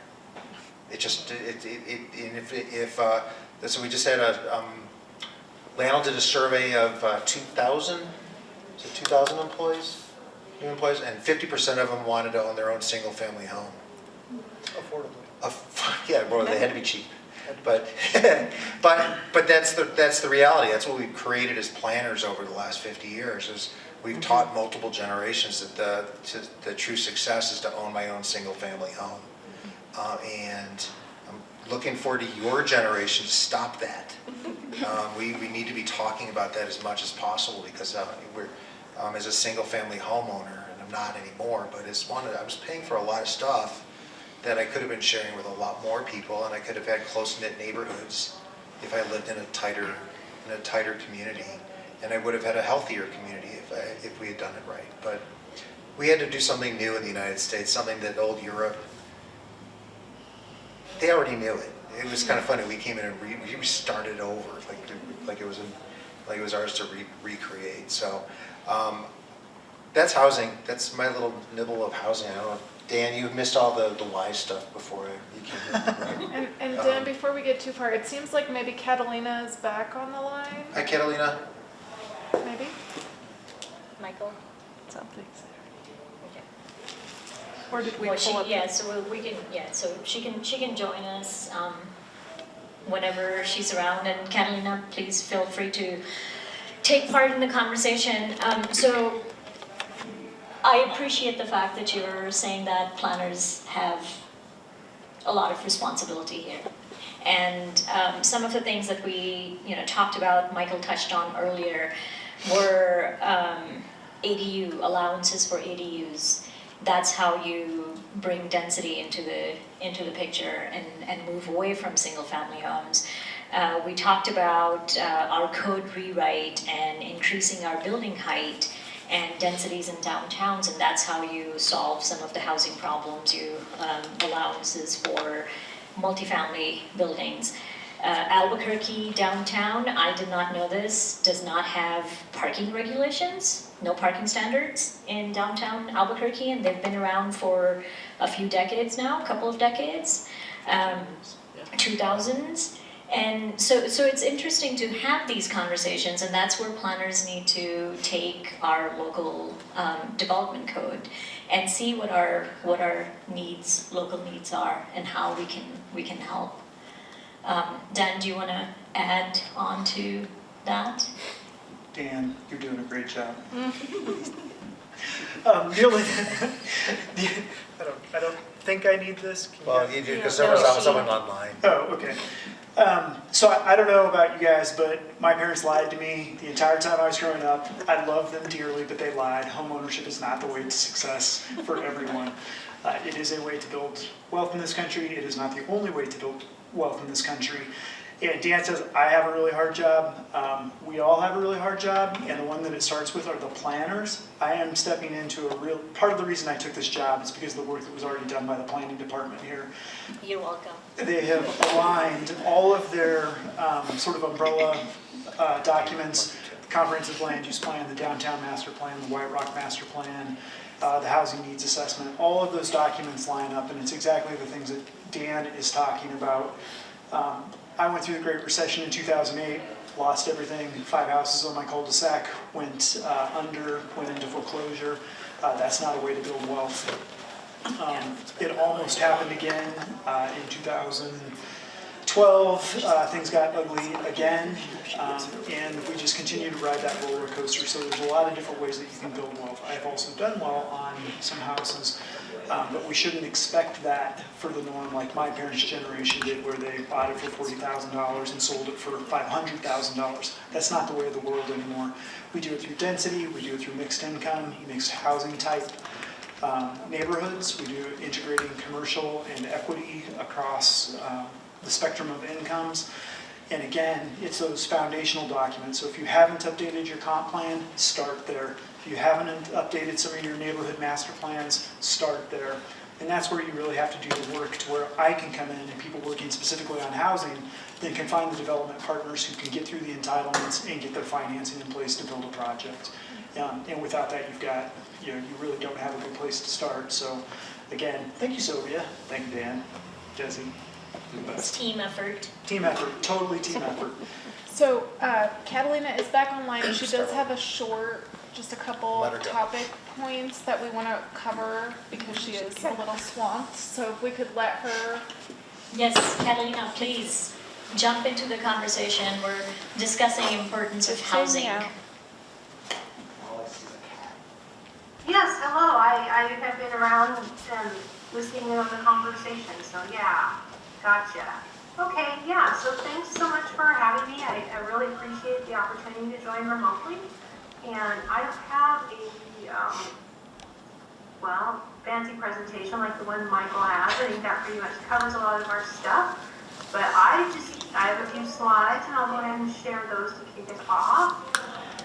Like I said, nothing super fancy here, but hey. So my name is Catalina Lehner. I am the principal planner and team lead over at the City of Albuquerque's Planning Department in the Urban Design and Development Division. As I mentioned a little bit before, I run the Planning Commission hearings every month. I'm also responsible for managing the staff planners who produce the staff reports. We do have quite extensive analysis in the Albuquerque jurisdiction regarding goals, policies, regulations that go into every staff report. And for that reason, I'm pretty busy redlining today, just doing my thing. Other stuff, well, about me, I'm also an actor, and unfortunately, I ran into a prop pretty bad at the show on Thursday, so sorry. Not doing my best today, but I'm okay. So yeah, next slide is, okay. So these are the areas of planning practice and my current duties. I already told you a little bit about those, but these are some of the things that I'm working on. I've been with the planning department since 2005. Prior to that, I was with the city's environmental health department, specializing in, I was serving as the air quality planner for the Albuquerque-Bernalillo County Air Quality Control Region.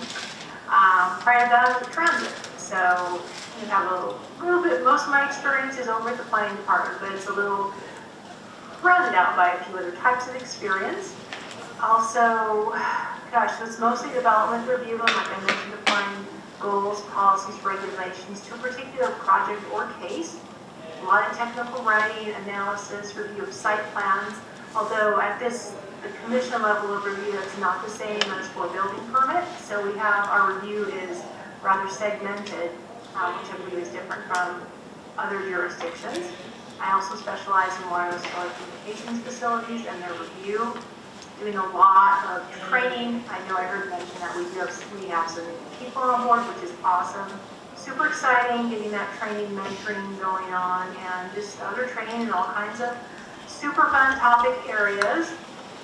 And so therefore, I just decided, well, how can I help? Well, let's see. I thought maybe I'd make a list of topics, things that I'm very familiar with.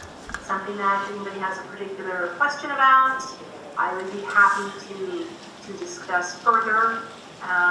Mostly, like I said, it's development review. We see zone changes, certain types of site plans, put conditions of approval on the site plans, and we make recommendations to the commission, which hopefully they'll go with. They usually do, but not always, right? And in the staff report, we develop an analysis that forms the basis for that recommendation to the commission. We also write findings of facts. The findings of facts live on after the case is concluded, and those become the official notification of decision for the case. It's also working with the planning commission, working with other boards. I work with other boards. We used to have a board of appeals that would hear appeals of like conditional uses. I work with that board, the quality control board, team building, all the fun things. So yeah, those are things that I can assist with. And then the end slide, I put my contact information in case anybody wants to get a hold of me. But yeah, those are the topics. Those are the things that I'm probably the most well-versed in. If there's anything else that I can assist with, I'm happy to. I did hear, perhaps a good segue would be, I did hear a couple of mentions during the prior presentations of items that I might be able to address. So I guess I'll just leave it at that and see where y'all want to go. Can I steal the microphone? Yeah. Where is her contact? So I just have a couple of questions, Catalina, that I think would be helpful for this group. And I mean, I think in your role, Michael has done this for both sides. It's something that probably all of the planners in the room have to deal with. But Albuquerque, I feel like, has probably the most comprehensive staff reports of probably any municipality in New Mexico, and I think that's large part due to you and like your great training. I know you trained me how to write a staff report in my days at the city. So can you talk a little bit about the importance of staff reports and kind of when you start a staff report and you're making recommendations to a commission, like if we look at housing, for example, like we talked about, we all know there's a need for housing, and a lot of times, especially the higher density housing projects, are really controversial. So how do you as a staff person use the comprehensive plan and the zoning code to your advantage, and what are the things that you kind of check the project against to come to your recommendation? Yeah, so here are three-part, where we're talking about staff reporting, application of code and regulations to a thing, and housing as an example. Okay, wow, this first day after a holiday, and y'all are gonna. Sorry to put you on the spot. I love it. She said That's she what was I'm an here expert. for. So yeah, so staff reporting in Albuquerque is comprehensive for several reasons. I wouldn't say it's me. When I came on in 2005, it was already that way. And I think the reason for it is mostly because of, more recent, it's because of appeals. There are more appeals probably in this jurisdiction than other places, I would imagine. And so when there are appeals, we have to make sure that we have substantial evidence in the record to support any type of decision that the board or commission is going to make. So, like what we do with staff reports is we talk about what the request is, then we go into a discussion of process, then we discuss zoning, then we discuss goals and policies from the comp plan. Pick out goals and policies that are relevant to the request and discuss to the extent to which they align with the request or further the request or conflict with the request. For instance, we do have, as Michael had indicated, centers and corridors is one of the frameworks of our city's comprehensive plan, and also areas of change and areas of consistency. So an activity center is designated by the comprehensive plan, and it's in an area of change, a place where growth is intended to be located. So I actually had a case. I actually don't write cases anymore. I manage other people writing cases, but probably about 4 years ago when I was still writing cases, I had a case that was for development of a gated single-family subdivision in the middle of an activity center. Kind of know right off the bat the degree to which that is going to conflict with the comprehensive plan framework, saying that, okay, outside of centers is where these types of land uses are intended to develop, right? So you can tell that that analysis is going to kind of lead you toward a recommendation of denial. So I would say I'm trying to back myself out of maybe Like, so for instance, if you were to write a report on like housing as a topic, or about, there's two different ways to go about it. Housing as a topic, or housing as a, like a particular housing project that's coming forth in the development review process. Well, or legislation perhaps. Perhaps we have, as Michael indicated, an IDO annual update. And that's kind of how we change our code. But it used to be that the city council here in Albuquerque would introduce bills. The bills would go to the planning department for analysis, and then would be kicked back to the city council for review. So that's how we did it under the old system. So I would suppose that there's a potential that, you know, the city council could introduce a bill to do a thing. I heard Sylvia talking about, well, there could have been a bill for food trucks or cannabis or whatever, but we decided not to do it. But if that bill comes forward, then I think we as planners, as an analyst for that bill, can have an opportunity to talk about, okay, well, like what are the pros and cons of this? How would this be implemented particularly in this community? And what does it have to do with what we have on the books in our community? Not like how somebody else does it or whatever, but the first thing I would do if I were like to take a job in a different jurisdiction, well, I would ask everybody and spend a lot of time getting information from my colleagues, of course, but I would probably say, hey, okay, where's the code? Where's the thing I'm supposed to analyze? And what do I find in this code that relates to this request? And then what do I find on the books? A comprehensive plan, any other, like downtown plans, somebody had mentioned. How does this particular request fulfill or conflict with what's in the downtown plan? Does it help further that vision? Does it help further certain goals or policies in there? Well then, if it does, then you recommend approval of it based on findings 1 through 10. I don't know, make up some findings, have some findings of fact, so that way when the board passes that decision, there's a written record of substantial evidence as to why they did it. And what that does is it protects that board's decision, because our work in working for a board becomes the work of that board. It becomes a decision of that board. So if we have good, solid findings of fact, whether for approval or for denial, if somebody is dissatisfied about it, then they have an uphill battle to do the appeal. Because the appeal, you have to prove, in very general terms, you have to prove error, or you have to prove arbitrary or capricious, which is lack of substantial evidence. If the board has a bunch of findings, the board gets deference and it doesn't win the appeal. Its decision stands. So the person saying, hey, I didn't like this, I was aggrieved, well, they have to have darn good reason to be able to overturn a decision that is well substantiated.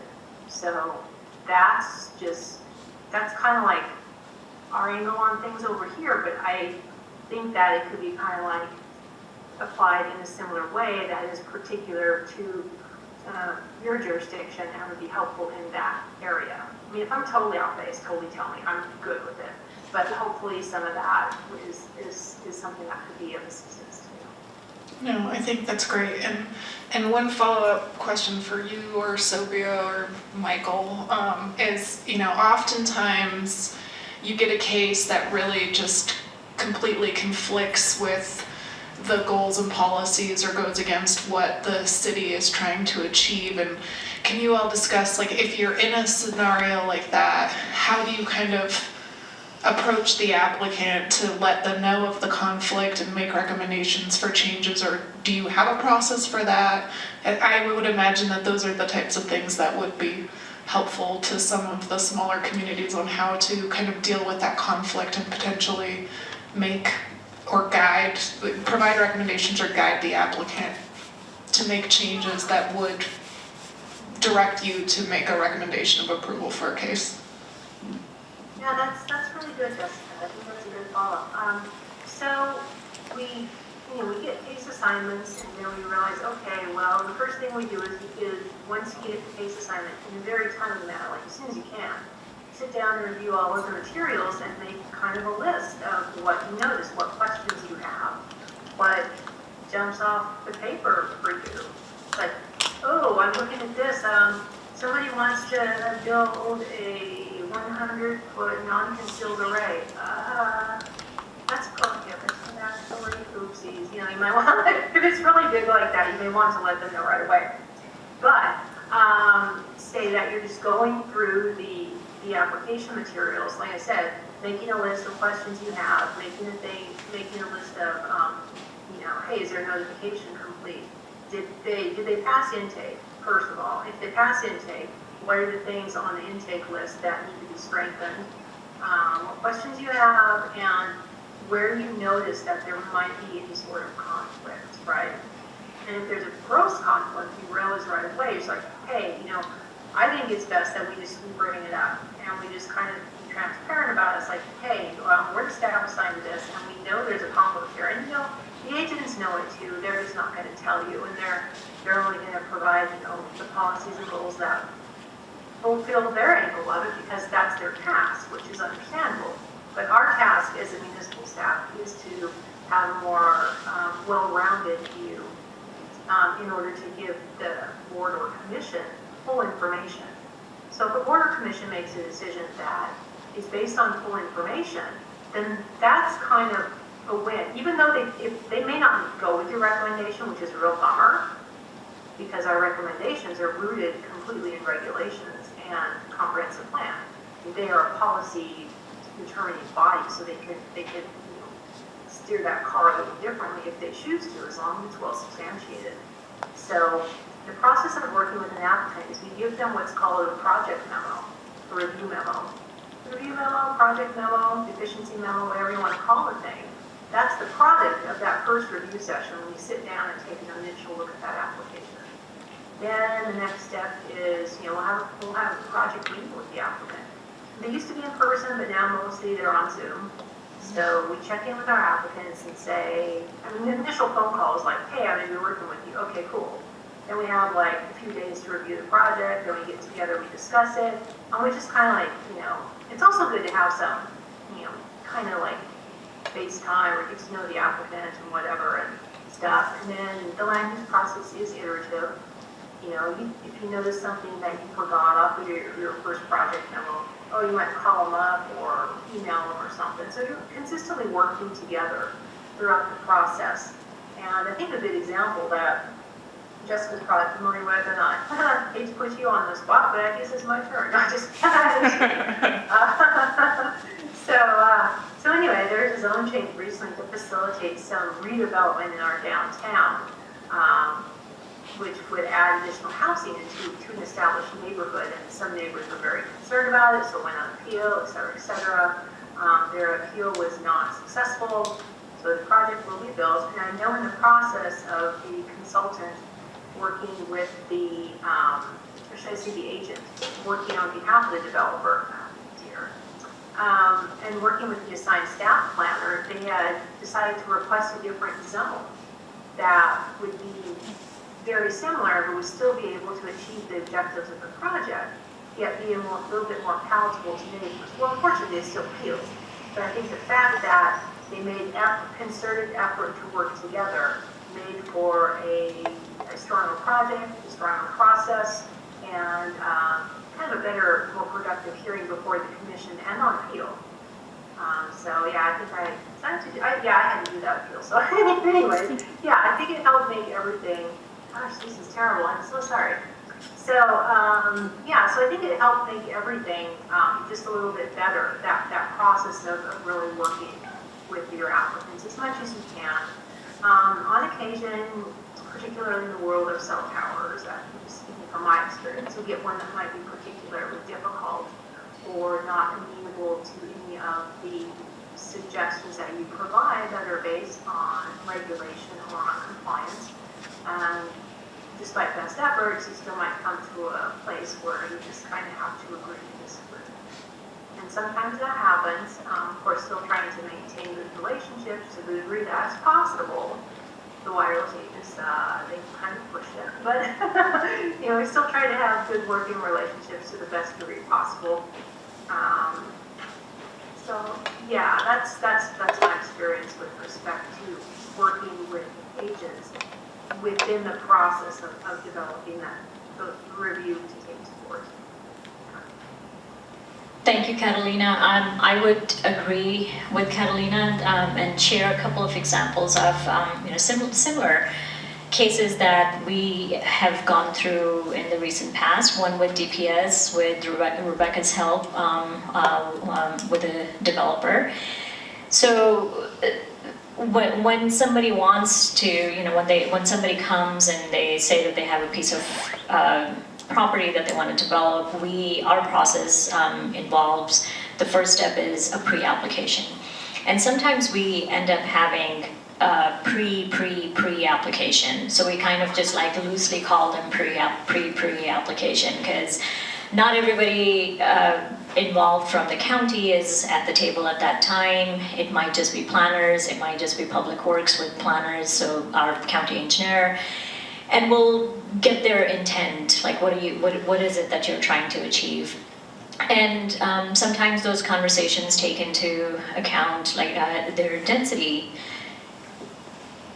that they wish to develop the property with. And then we look at their zoning and work with them on proposing rezones. So it was something that we worked on almost 2 years, I guess. We took it for a rezone. It was a low density, or I guess like medium to high density. Multifamily high. Yeah, multifamily high, that's how it was defined in our old code. And the developer wanted to develop it with multifamily apartment buildings. And so we took it for rezone, and as we were working with the developer, we looked at how they could achieve the level of density that they wanted on this property and what were the possibilities. So we ended up approving it or bringing it forward for a mixed use, which allowed them not to just have apartments, it allowed them to have some commercial component. And this was happening while we were rewriting our code the last 2 years. And so it turned out that rezoning it to mixed use actually helped a great deal. They were able to take some parking reductions in that process and actually develop this property on the north end of our downtown, like away from downtown, where it actually brings a lot of activity now. So that project was just approved a couple of months ago, last month, I think. And so it's not under construction right now, but we were able to rezone it and we were able to bring density to this development, to that part of downtown, close to Canyon Edge, and create an amenity for the community that is beneficial for everybody. So those are the type of steps that you can take in accomplishing what the development goals are. And those start from those initial conversations that we have in our pre-application phases. Yeah, and coming from the other side, sorry Michael, I'm gonna interrupt you and then I'll give you the mic. But like we are often in a position where we are the agent, and so we can make recommendations based on what we feel like is appropriate as a planner, but oftentimes you're working with a client that doesn't necessarily agree or is gonna push the envelope, and your job is to then play mediator, and having a staff report that really outlines like what the goals and policies are, and then having staff be able to justify that also helps us, like on the opposite side than when we have to negotiate with a client. Because like for example, on the zone change that Catalina mentioned, our initial application off the record wouldn't have been what we recommended, but unless staff is pushing those goals and policies, the client necessarily isn't going to actually move in the direction that you want. And when staff is clear and has concrete findings and says like and is blunt, like you are not going to get the zone change, or our recommendation is going to be denial unless you take a certain number of steps to change the application so that it complies with goals and policies. Like having that as a backing is one solid piece that you can actually like use as leverage to push the development community to do things that they aren't otherwise going to do. Not that I'm helping my job, but you know. No, I think that's really interesting. I didn't really ever, think of that angle. I just think we gotta just, put the information out there so that's balanced, so that's accurate. And if there's a path that's more beneficial, then certainly get behind that path and see if we can help make that happen. Yeah, I mean, I think I would say a lot of the same stuff, and kind of pivoting in sort of like the agent role, but still being at the city, which I think there's a nice benefit in our large division that Catalina does the current planning review with the Planning Commission, and I kind of decide, like, write zoning rules, and, our city councilors as legislators also, they have some staff and they put things forward, and sometimes what a politician wants for their community is a little bit different than what a planning professional might want. And some of us are put in the perspective of putting forward changes to our zoning rules, and then it's good to have that the other side that's sort of pushing back and analyzing those policies, and oftentimes competing policies to figure out what's the best compromise for the community as a whole. We've in Albuquerque made changes relating to drive-throughs, for instance, making them more permissive and changing how they're designed.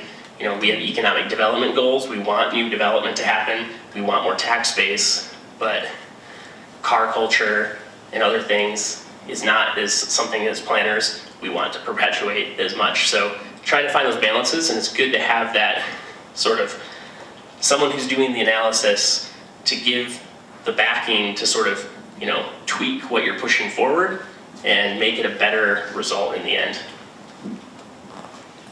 And I think that balance is also critical, like when you're really looking at writing your rules and regulations. Like, we as planners, I think, all have this like utopian idea of like how we want things to play out, but there are like market realities that change the way that development happens. It's some for the better and some for things I think as planners that we would not like. But when you do go through those processes, like ensuring that you have a steering committee or you have representation from both sides, it's critical to make sure that you achieve that like right balance when you are changing your goals, policies, or like regulations.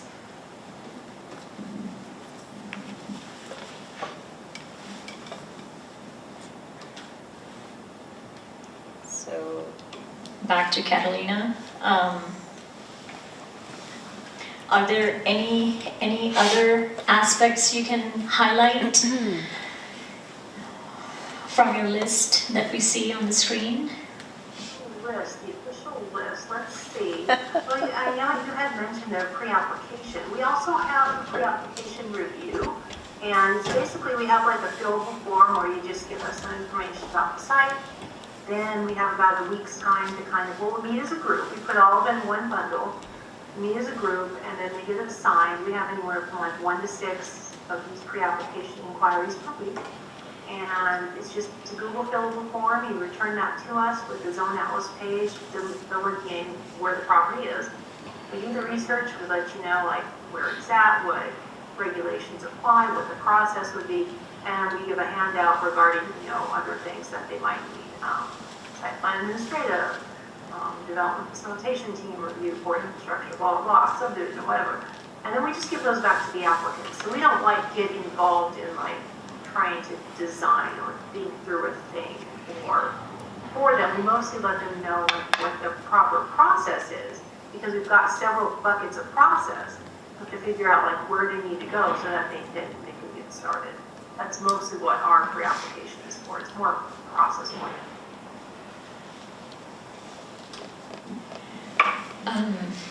Anybody has anything to add to it? Would you guys like to share what your process is like, what your staff reports look like, if there are any challenges that you face or areas of improvement that you have identified?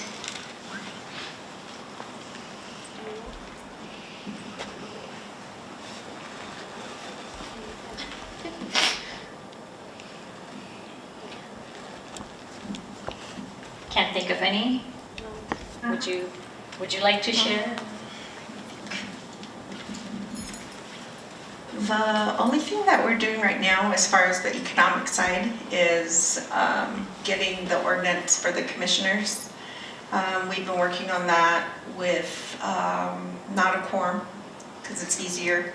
And so we're to the point where we just need approval by the city council, and that will be going to the city council, I believe, next council meeting.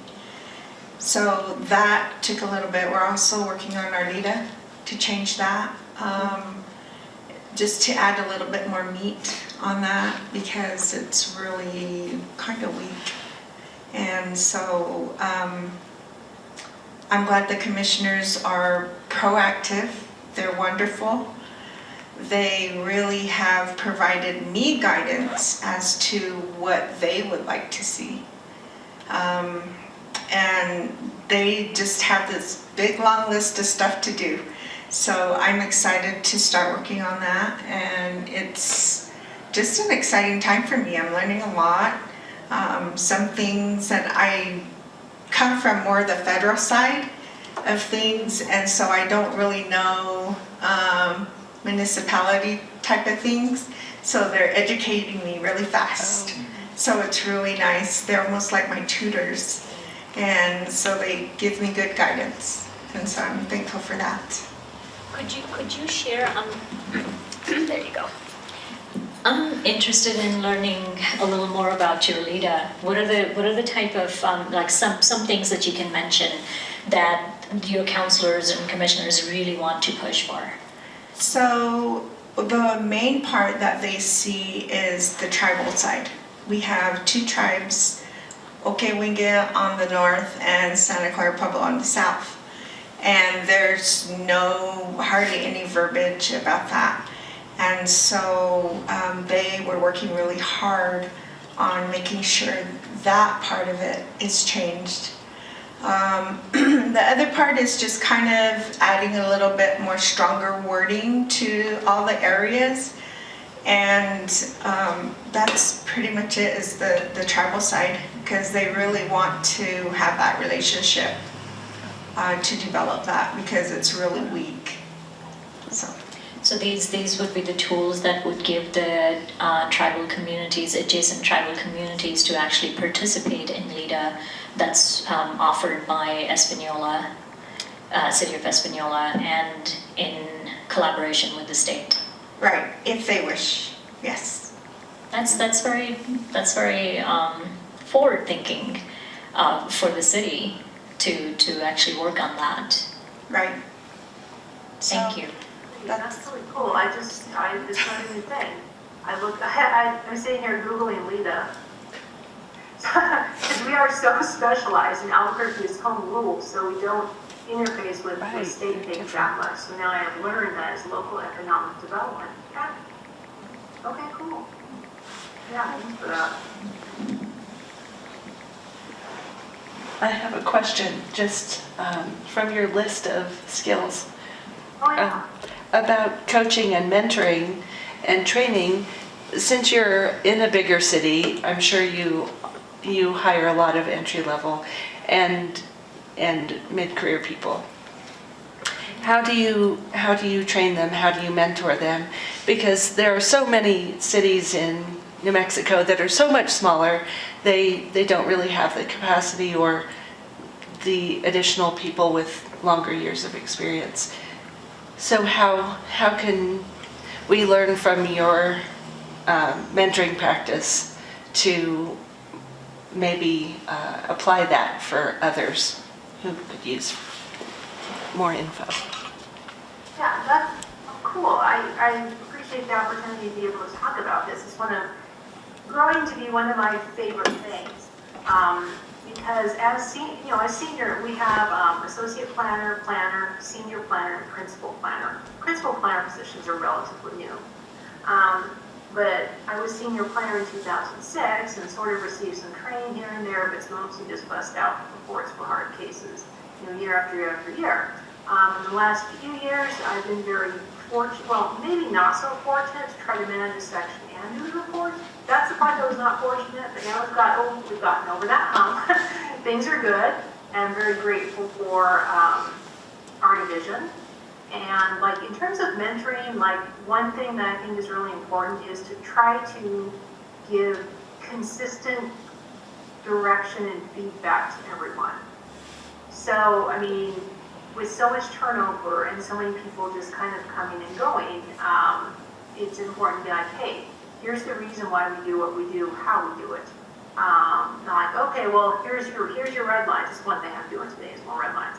Here's your red line, just do a thing. And I'm like, no, well, here's your reason why we practice the way we do.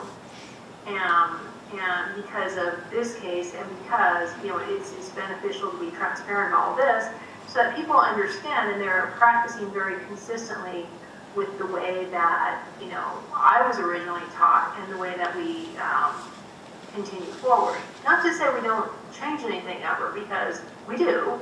But the reason why that consistency is really important is because sometimes when you go on appeal, and you can demonstrate that you're doing stuff consistently the same way you kind of always have, there's this term that the attorneys call administrative loss, which just means that you're practicing consistently. So you kind of get some brownie points for that, so that's a good thing. And in terms of like mentoring people, I always try to, the number one thing that I learned is to, and we're not fully staffed, I mean, I'm down 2 people, it's probably just been perpetual, is I try to accommodate people's different learning styles. And the reason why that's important, I mean, it's more work on my part, but it's more benefit and everybody's happier.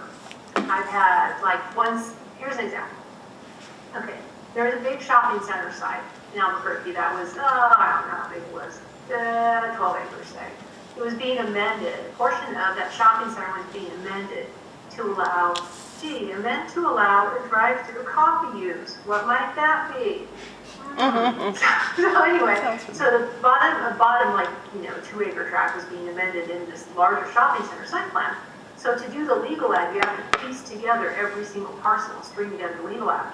I had one of the folks working in my section, and just like, it was a remote day, but he's like, I really need to see things. So he was like, come on into the office, I'll show you exactly on the screen, because he needed to see things with a background in architecture, need to see things. Other people I found work better if I just like tell them a thing.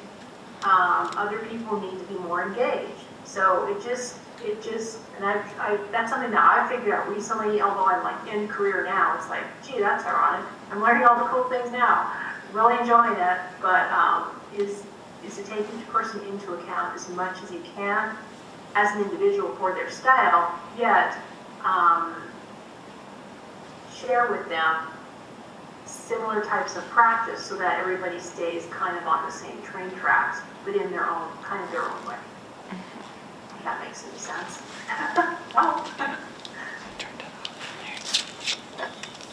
Hey, Catalina or Sylvia, one kind of follow-up on that is, how do you mentor or kind of train a planning commission? Because I mean, oftentimes there are volunteer boards that have multiple roles that aren't trained professionals, and I would imagine that that's a challenge in both big and small communities. So kind of what are your various strategies and some lessons learned that you could maybe share with other folks?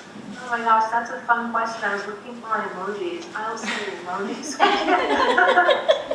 Because, so I think the character of a planning commission changes over time as members leave and members come on. I know in Albuquerque, like, this particular planning commission we have now is great, but it's also very real estate heavy. We don't have, like, we have one engineer, one planner, and the rest is all real estate. It's kind of heavy in that regard, but we do have some folks who are really engaged, really care about what they're doing. But it is like herding cats. I mean, honestly, sometimes it is. But you have to kind of like figure, in the course of running the hearing and seeing, like, taking clues off of what they need and expect, You just try to, like this commission gets their feathers all ruffled if we have to move the agenda items around. They don't like that at all. So here's the thing, okay. We say we have our agenda and we've got like 7 items on it, you know. And in the past, we had 20 item agendas, but because, as Michael mentioned, we don't have the SC1 zone anymore, which is a zone controlled by the commission. We've gone to fewer and lowered thresholds for review. We have fewer items on the agenda. We have about a third. So say we have 7 items on the agenda, and item number 2 is going to be deferred. Okay, Mr. Chair, Commissioners, can we let's take the deferrals off the top. Well, no, it's item number 2. Well, no, that means we have to make it item number 1. No, we're getting out of order. Blah blah blah blah. So, okay. Now, here's what we're going to do. So sometimes you have to reel them in and just give them an option and see if that works for them. Another thing is just seeing that this particular commissioner, for whatever reason, gets a little flustered by that. They like their order as it is, for whatever reason. And we did a new thing. We did a new thing last hearing. We had 2 deferrals, and we decided to make them numbered 1 and 2 and just take them right off the top. So I think it's important to kind of like gauge where they're at, to have good communication with them, not just in the hearing, but outside of the hearing.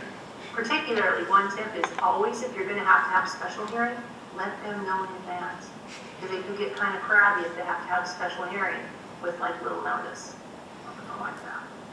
You don't want to crab. so that's the thing. You try to keep them as happy and on track as you can. Because all of our hearings now are virtual. There was a possibility of returning in hybrid form, but hybrid is extremely difficult to work for like a full hearing. Also, gosh, sorry guys. Then we used to have in-person hearings where, we would actually, give them lunch and sometimes give them dinner, so at least we kind of gave them something. But now we have hearings on Zoom, and they really appreciate expediency, being able to get back to their jobs, having efficient hearings as much as we can. So that's kind of where we are at. So I would add to that, our commission here, we're lucky right now. We have a really good commission. We have a very communicative commission, and I think that's important. Like having that level of communication with your commission, it's important. Establishing that level of relationship where it is a very professional staff commissioner relationship, but we're here to serve you. We're here to help you understand our ordinance, our code of ordinances. We're here to answer any questions. So I usually have a call with my chair before we go into a meeting, and to answer any questions that they might have before we meet. And other commissioners, they also know that they can always call staff once they receive the application or the agenda packet. They can call if they have any clarifying questions. They can call us. We don't do what I've seen in some other jurisdictions where they do a ride-along. I've seen that in Santa Fe. We don't do that here, but we always encourage them to to go and ask as many questions as they have before the meeting, so that they can make an informed decision. We also have training sessions that we provide for them throughout the throughout the year, especially as they come on board. We have a boards and commissions packet that's handed to them. But at that point, I also sit down with them to understand where they're coming from, or if they have any question, to establish that initial relationship with them. And then just having staff available for, if, so I don't write any cases here, but, our commission knows that they can call any one of the case managers and ask questions. They can come in and take a look at materials that if their packet is not clear, because sometimes you're taking plans and reducing them to 8.5 by 11 if they need to examine that more carefully, we're available to have the, go over those with them or show them, share those documents with them. So they do know that they have access to us. And then we also bring in our legal department to come do training during our sessions. Once a year we try to do that. Once a year we try to do other, what we're doing here, which is, planning 101, just an overview of planning. What is it that we're looking at? What are the site plans? What are the criteria responses you're looking at? Findings of fact and conclusion of law. What does that look like? So we do go through that throughout the year. We have training sessions that we offer.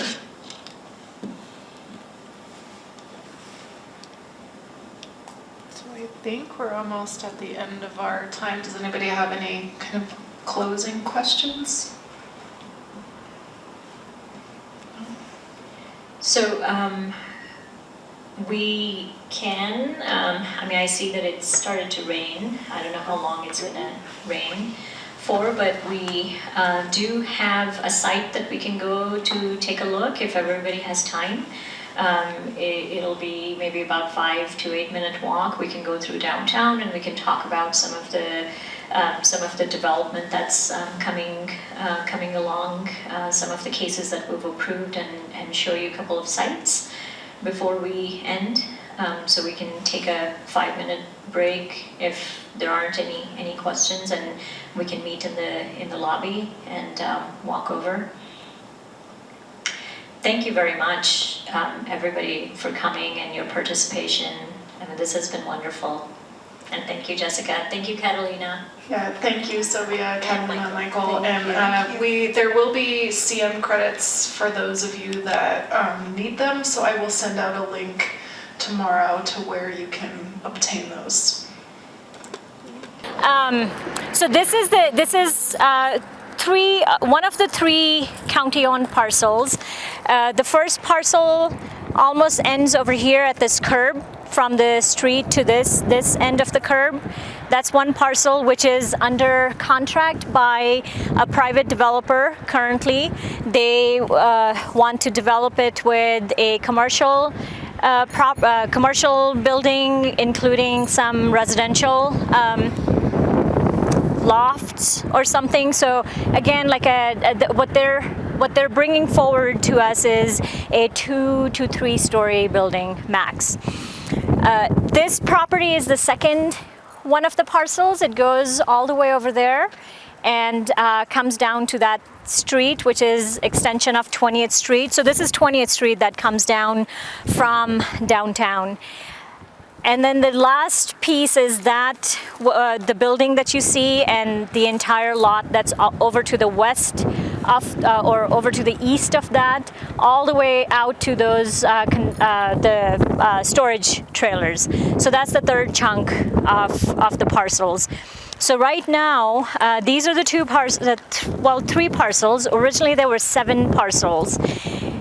Back in 2019, we put it out for solicitation. There was a Marriott that was going to come build a hotel, 85-room hotel, and a small conference center here, which was identified through our comp plan and through council goals and through the community input process, that was something that the community needed. So we solicited RFPs for it, and that was the project that these properties were awarded.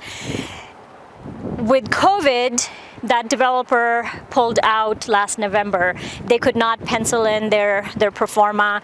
They did not want to move forward. So now the property is back in our hands, in the county's hands, and we're looking to see what the opportunities here are. Now, the fortunate thing here is that since 2019, we have updated our downtown master plans with DPS's help, and we have updated our development code as well, Chapter 16. And with that, we have increased the building height in downtown. So on this piece of land, our total building height is 86 foot. So one can build up to 86 foot building height. The top of that. Exception. Yes. So I'll come to that in just a minute. So the top of that tower is about 70 something. What is it? 72? Somewhere between 72, 74. Yeah, it's something like that. So so you can imagine one more story added to that. That's how tall you can go here. Except, as Jessica mentioned, within 150 foot of the canyon edge. So from 150 foot from the canyon edge, you can only go up to 54 foot. And that was something that was a lengthy process of negotiations with council and their approvals. Planning and Zoning Commission was on board. They recommended 86 foot building height all the way to canyon edge with their process. But some of the councilors wanted staff to pursue some level of canyon edge protection standards. So we went back to the drawing board, we started looking at it, and then we came back with what Planning and Zoning Commission and staff recommended was 54-foot building height within that 150-foot setback. And the commission approved it. It took us a few extra months. So after January, we went back to council, and finally in May, we were able to get that approval. One of the other things with this is parking reductions and parking allowances. So with a mixed use development, you can actually reduce your parking, because the idea is that you would be sharing parking with other entities. If you have a restaurant or if you have other commercial entities on site, you can share those with other outfits on this site. So there's huge development opportunity here. We started looking at this back in May or so. Staff was asked to start looking at development opportunities. So we started looking at just concept plans for what can be based on our updated code. And based on that, we looked at our comp plan, we looked at our council goals, we looked at our housing needs study, our transportation plan, our trails and parks. And we identified 3 main areas of interest that overlapped in all these documents that I mentioned. Number 1 was connectivity and open space for the community, variety of housing, and small business support. We have a lot of small businesses in this community, and our community would like to see small leasable or small parcels that one can own and develop those. And so this lot is a prime example of that. It's a small business owner that is occupying, they're renting from across the street over there, and they would like to have their own place. So that's why they wanted to go after this lot. So those were the 3 main elements that we focused on. And we looked at building height, we looked at massing, we looked at what possibly we can accomplish here. One of the main things from our housing needs study that came up was, this was done a few years ago, so this is not the most current one. So a few years ago, before Lano started hiring 2,000 people, approximately 2,000 people a year for the next 3 years. So we're in the middle of that, or tail end of that hiring period of 3 years. And so before that was identified, our housing needs study identified around 13 to 1,500 housing units that were lacking in our community. And with everything that we have on the boards right now, things that we have approved, including Cañada Bonita, including Merrimack and Arbolada, and a few other developments that are under construction, we have about 500 to 600 housing units that are coming online, either at the end of this year or early next year, or in another 18 months to 2 years. So with that, we identified that we still have around 600 to 700 housing units that were short. So when we started looking at this, we realized that we can actually, if we do follow our master plans and our updated Chapter 16, we can go up to 86 foot up here, and right at the 150 foot cutoff, we can go up to 54 foot, which is about 4 to 5 stories, and we can at least have somewhere between 600 residential units and lodging units. So that's what we're shooting for right now. So we're going to council next week, and we'll see what they tell us to go. The idea is that we're going to show them the sketches, we're going to show them the data, and then we'll get their input on how they want us to move forward. And Dan is the one who's going to package this and put it out for solicitation based on what our council's guidance is. You want to add anything else, Jessica, Dan? I think one of the key pieces is that when we did the master plans that were kind of the phase one that provided the policy guidance for the development code, is that, you know, we knew that the county had a housing shortage. We knew that there was plenty of policy already in place that identified downtown to be the prime location to infill density, and particularly housing density. And the master plan identified this site as an opportunity site. There were kind of limited opportunities for new construction that really could accommodate new builds that could take advantage of the height.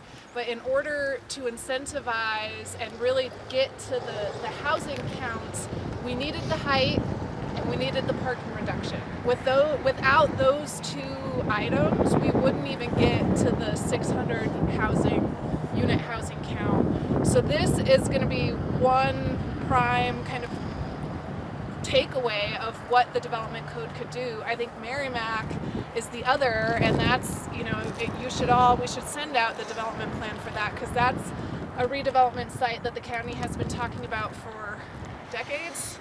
And, you know, 2 months after the development code was enacted, that development plan came in and got approved for how many units? 320 residential units, mixed-use housing project, retail on the bottom, a 2-story parking podium, 4 or 5 housing stories above.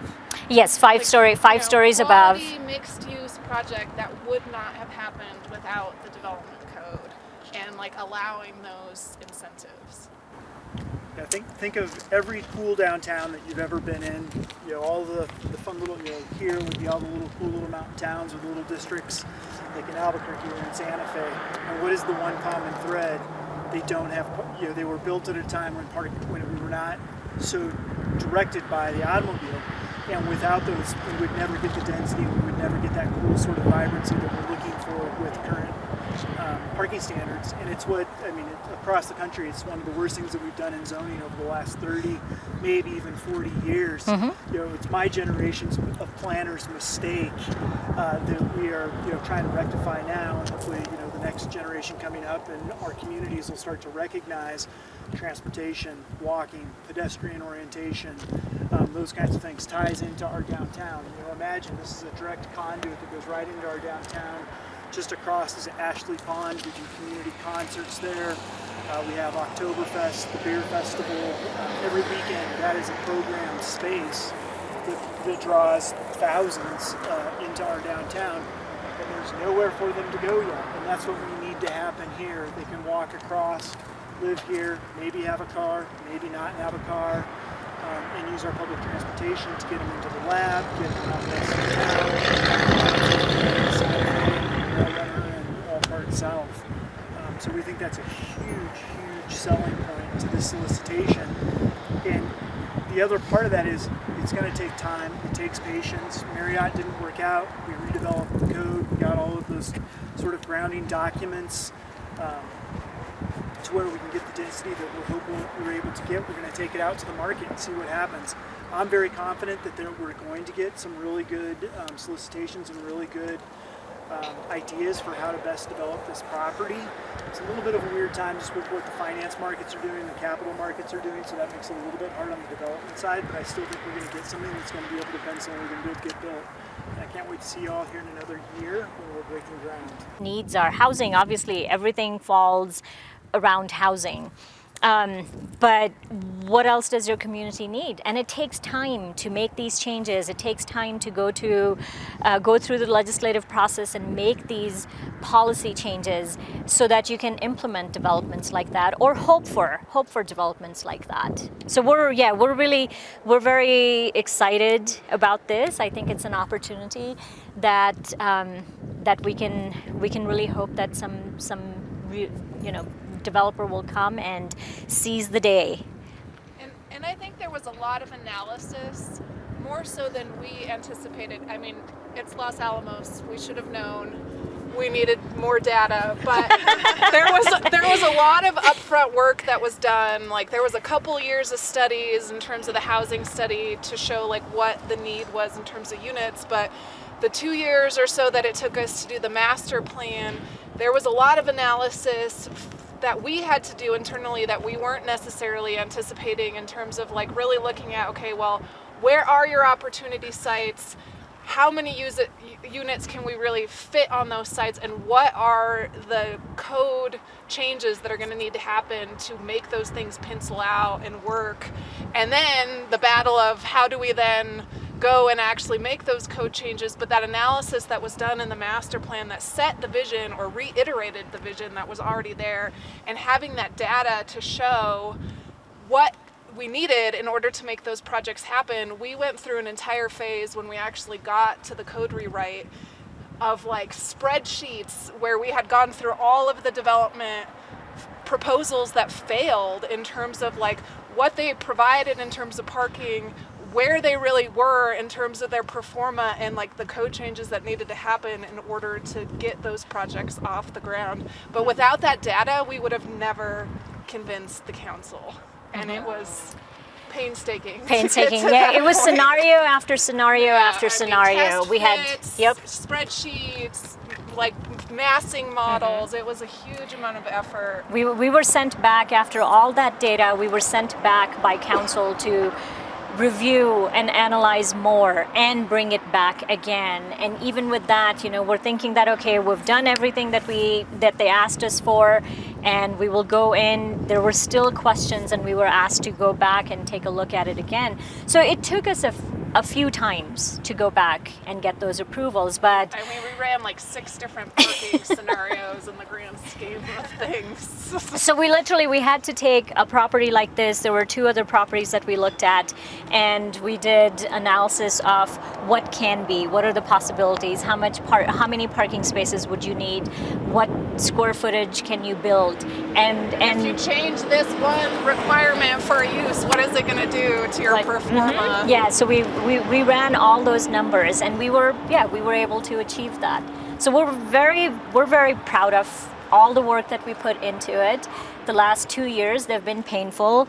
A lot of late night meetings and a lot of last minute scrambles. Last minute scrambles. Jessica and I have sat there at a late night meeting, and then the next morning we're finessing things to send it out to council. Yeah, we have 45 minutes to put it in our Legistar so that it can go into the agenda for council. But I think all of this was worth it. So a lot of times you have to go through these steps, and they seem cumbersome. but I think we also have to make time for it. I remember some of the conversations I had with my director at that time, like we would encourage each other and we would remind each other that this is really the best time to be in planning division right now. We're putting in all that work, but look what we're gonna accomplish come January. Look what we're gonna accomplish. What are we gonna be able to do with that? And now, here we are in September. Our code was, it became effective in January of this year, end of January. And here we are in October. We're actually looking to see, what can be done. So any questions? Anybody has any questions? Oh, here comes Cindy. I just happened to see you guys. Oh, come on over. Come on over. Come on over. This is a American. Why don't you introduce? It's a workshop that we're. So the American Planning Association has a New Mexico chapter, and this was kind of a training opportunity that the county approached us with to show how we can implement zoning codes and kind of the general vision of the community. So we've had a half day or almost a full day session at this point at the county, just talking about our downtown master plan, our Chapter 16 code rewrite, and so we took a walking tour of downtown, and this is kind of like midpoint of that. So we were just talking about the opportunity that lies here. Yeah.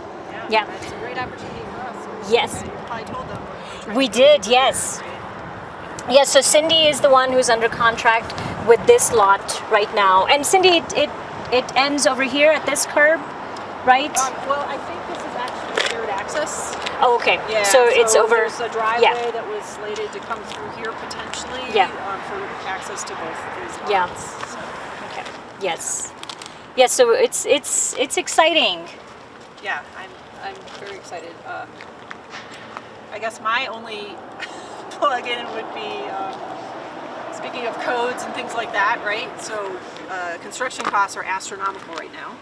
So the building went from $3 million pre-COVID when I wanted to build it to $7.12 million. Wow. And steel and timber are through the roof. Again. So I was looking, Wow. They're still through the roof. I don't know if it's going to abate, but between that and labor costs, like I had a meeting with the construction firm that we selected way back when, and it's 7.12. So, I was looking at like what other options are there right now, right? And then I'm looking at code, and as a business owner, what scares me is there are things that are completely unaddressed that might make it a less costly of a building, right? So, for example, there are rammed earth structures that are very nice, and they can be made very well, and sturdy and last a long time. And those are allowed. So not zoning code, building code, which we follow CID, which is you guys are familiar with that construction industry standard division. So yes, so they allow rammed earth construction. Okay. I just don't know that the county has seen it a whole lot, and I don't know how painful that process might end up being, right? So I don't know. I'm working. It depends on it depends on your architect. You know, so the county will follow your design professional's lead, and as long as they're doing their due diligence and bringing a design forward that's approved, that they're putting their stamp, professional stamp on, the rest is inspections. So yes, so rammed earth, that's one of the construction types. Hasn't gone up a lot in price, but I don't know. It's usually very labor intensive, so it can be an expensive process, but at this point it might be cheaper than timber and steel. Yeah. Right. Well, it has some nice thermal properties. Yes. Especially for our environment. Aesthetic, yeah. There's so rammed earth buildings have a lot of people have taken interest in that. There's a company based out of Las Cruces that started doing those like maybe about 20 years ago or so, and we've outside of this county a few years ago, we brought them up in Santa Fe and built something in Galisteo Basin that was a very effective building. So yes, so that technology Yeah, my friends had a house built, it was a private home built outside of Santa Fe with it. It was absolutely stunning. Yeah. The house was There's one in Santa Fe also, around Canyon Road area. I can give you the address, you can go take a look at it. But yes, so that's... So we're looking at it. Great! So anyway, I didn't mean to crash your party. No, this is actually very... This is a planning meeting for the... No, this is very appropriate. That's like awesome. I'm so glad that you you did crash our party. That's great. Yeah. So yeah, and as far as the zoning goes, this is still going to be It's downtown. mixed use downtown. So downtown Los Alamos. That's what it is, and there's a lot that's allowed here. Yes. Yeah. And that was one of the things that we did with our code cleanup. There were 5 different overlays we had in downtown, and we consolidated all of them. So there were different requirements, different building heights, different lot coverage and setbacks. So we consolidated everything. So now everything that you see from where you came at the roundabout to one street over here on Oppenheimer, this is all downtown Los Alamos. So that helped us consolidate some of those standards, and now it's one standard that applies to the entire area. Yeah, and it only deviates at the edges, so Yeah. there's obviously like a buffering requirement if you're on the edge, Yeah. either of a established neighborhood or of this particular This canyon, particular the Los canyon, Alamos yeah. Canyon. Yeah, and you're over here where it's 86-foot building height, so yeah. zero lot coverage, 0 setbacks, 80 with open space and yeah. No, that's really exciting. This one does have some weird electrical easements, so it's a big Y-shaped electrical easement that we can't build on. So most of the electrical for the town comes in through right here. But, yeah. The little green building is Yes. all of the town's power. Yeah. And it comes, and then there's a Y Yeah. spot. Are you talking to Department of Public Utilities to work through those? We already knew where it was from previously trying to buy that piece of Yeah. land, so Oh, we okay. already knew where it was and Oh, we good. built around it. Yeah. So we can put parking lot on it, but we can't put any structure. Yeah. Well, again, like those are some of the things that you can work through Department of Public Utilities and consolidate those easements depending on what. They said they're like immovable. Oh, 'cause they're it's immovable. Like the massive lines. Oh, for the okay. whole town. So those are the ones that are coming from there. Yeah. Nice. No. So, I won't hit them during construction. I'm really careful about that. 'Cause Yeah. I don't want the whole town to be blacked out because of me. Well, great. Well, thank you so much for starting. No, that's I okay. just saw people saying her, so I thought maybe Yeah. you guys were talking about the vision for the lots and stuff like that. So. Yeah. Sort of. Right. Thank you, Cindy. Have a good day. So any other questions? No? Okay.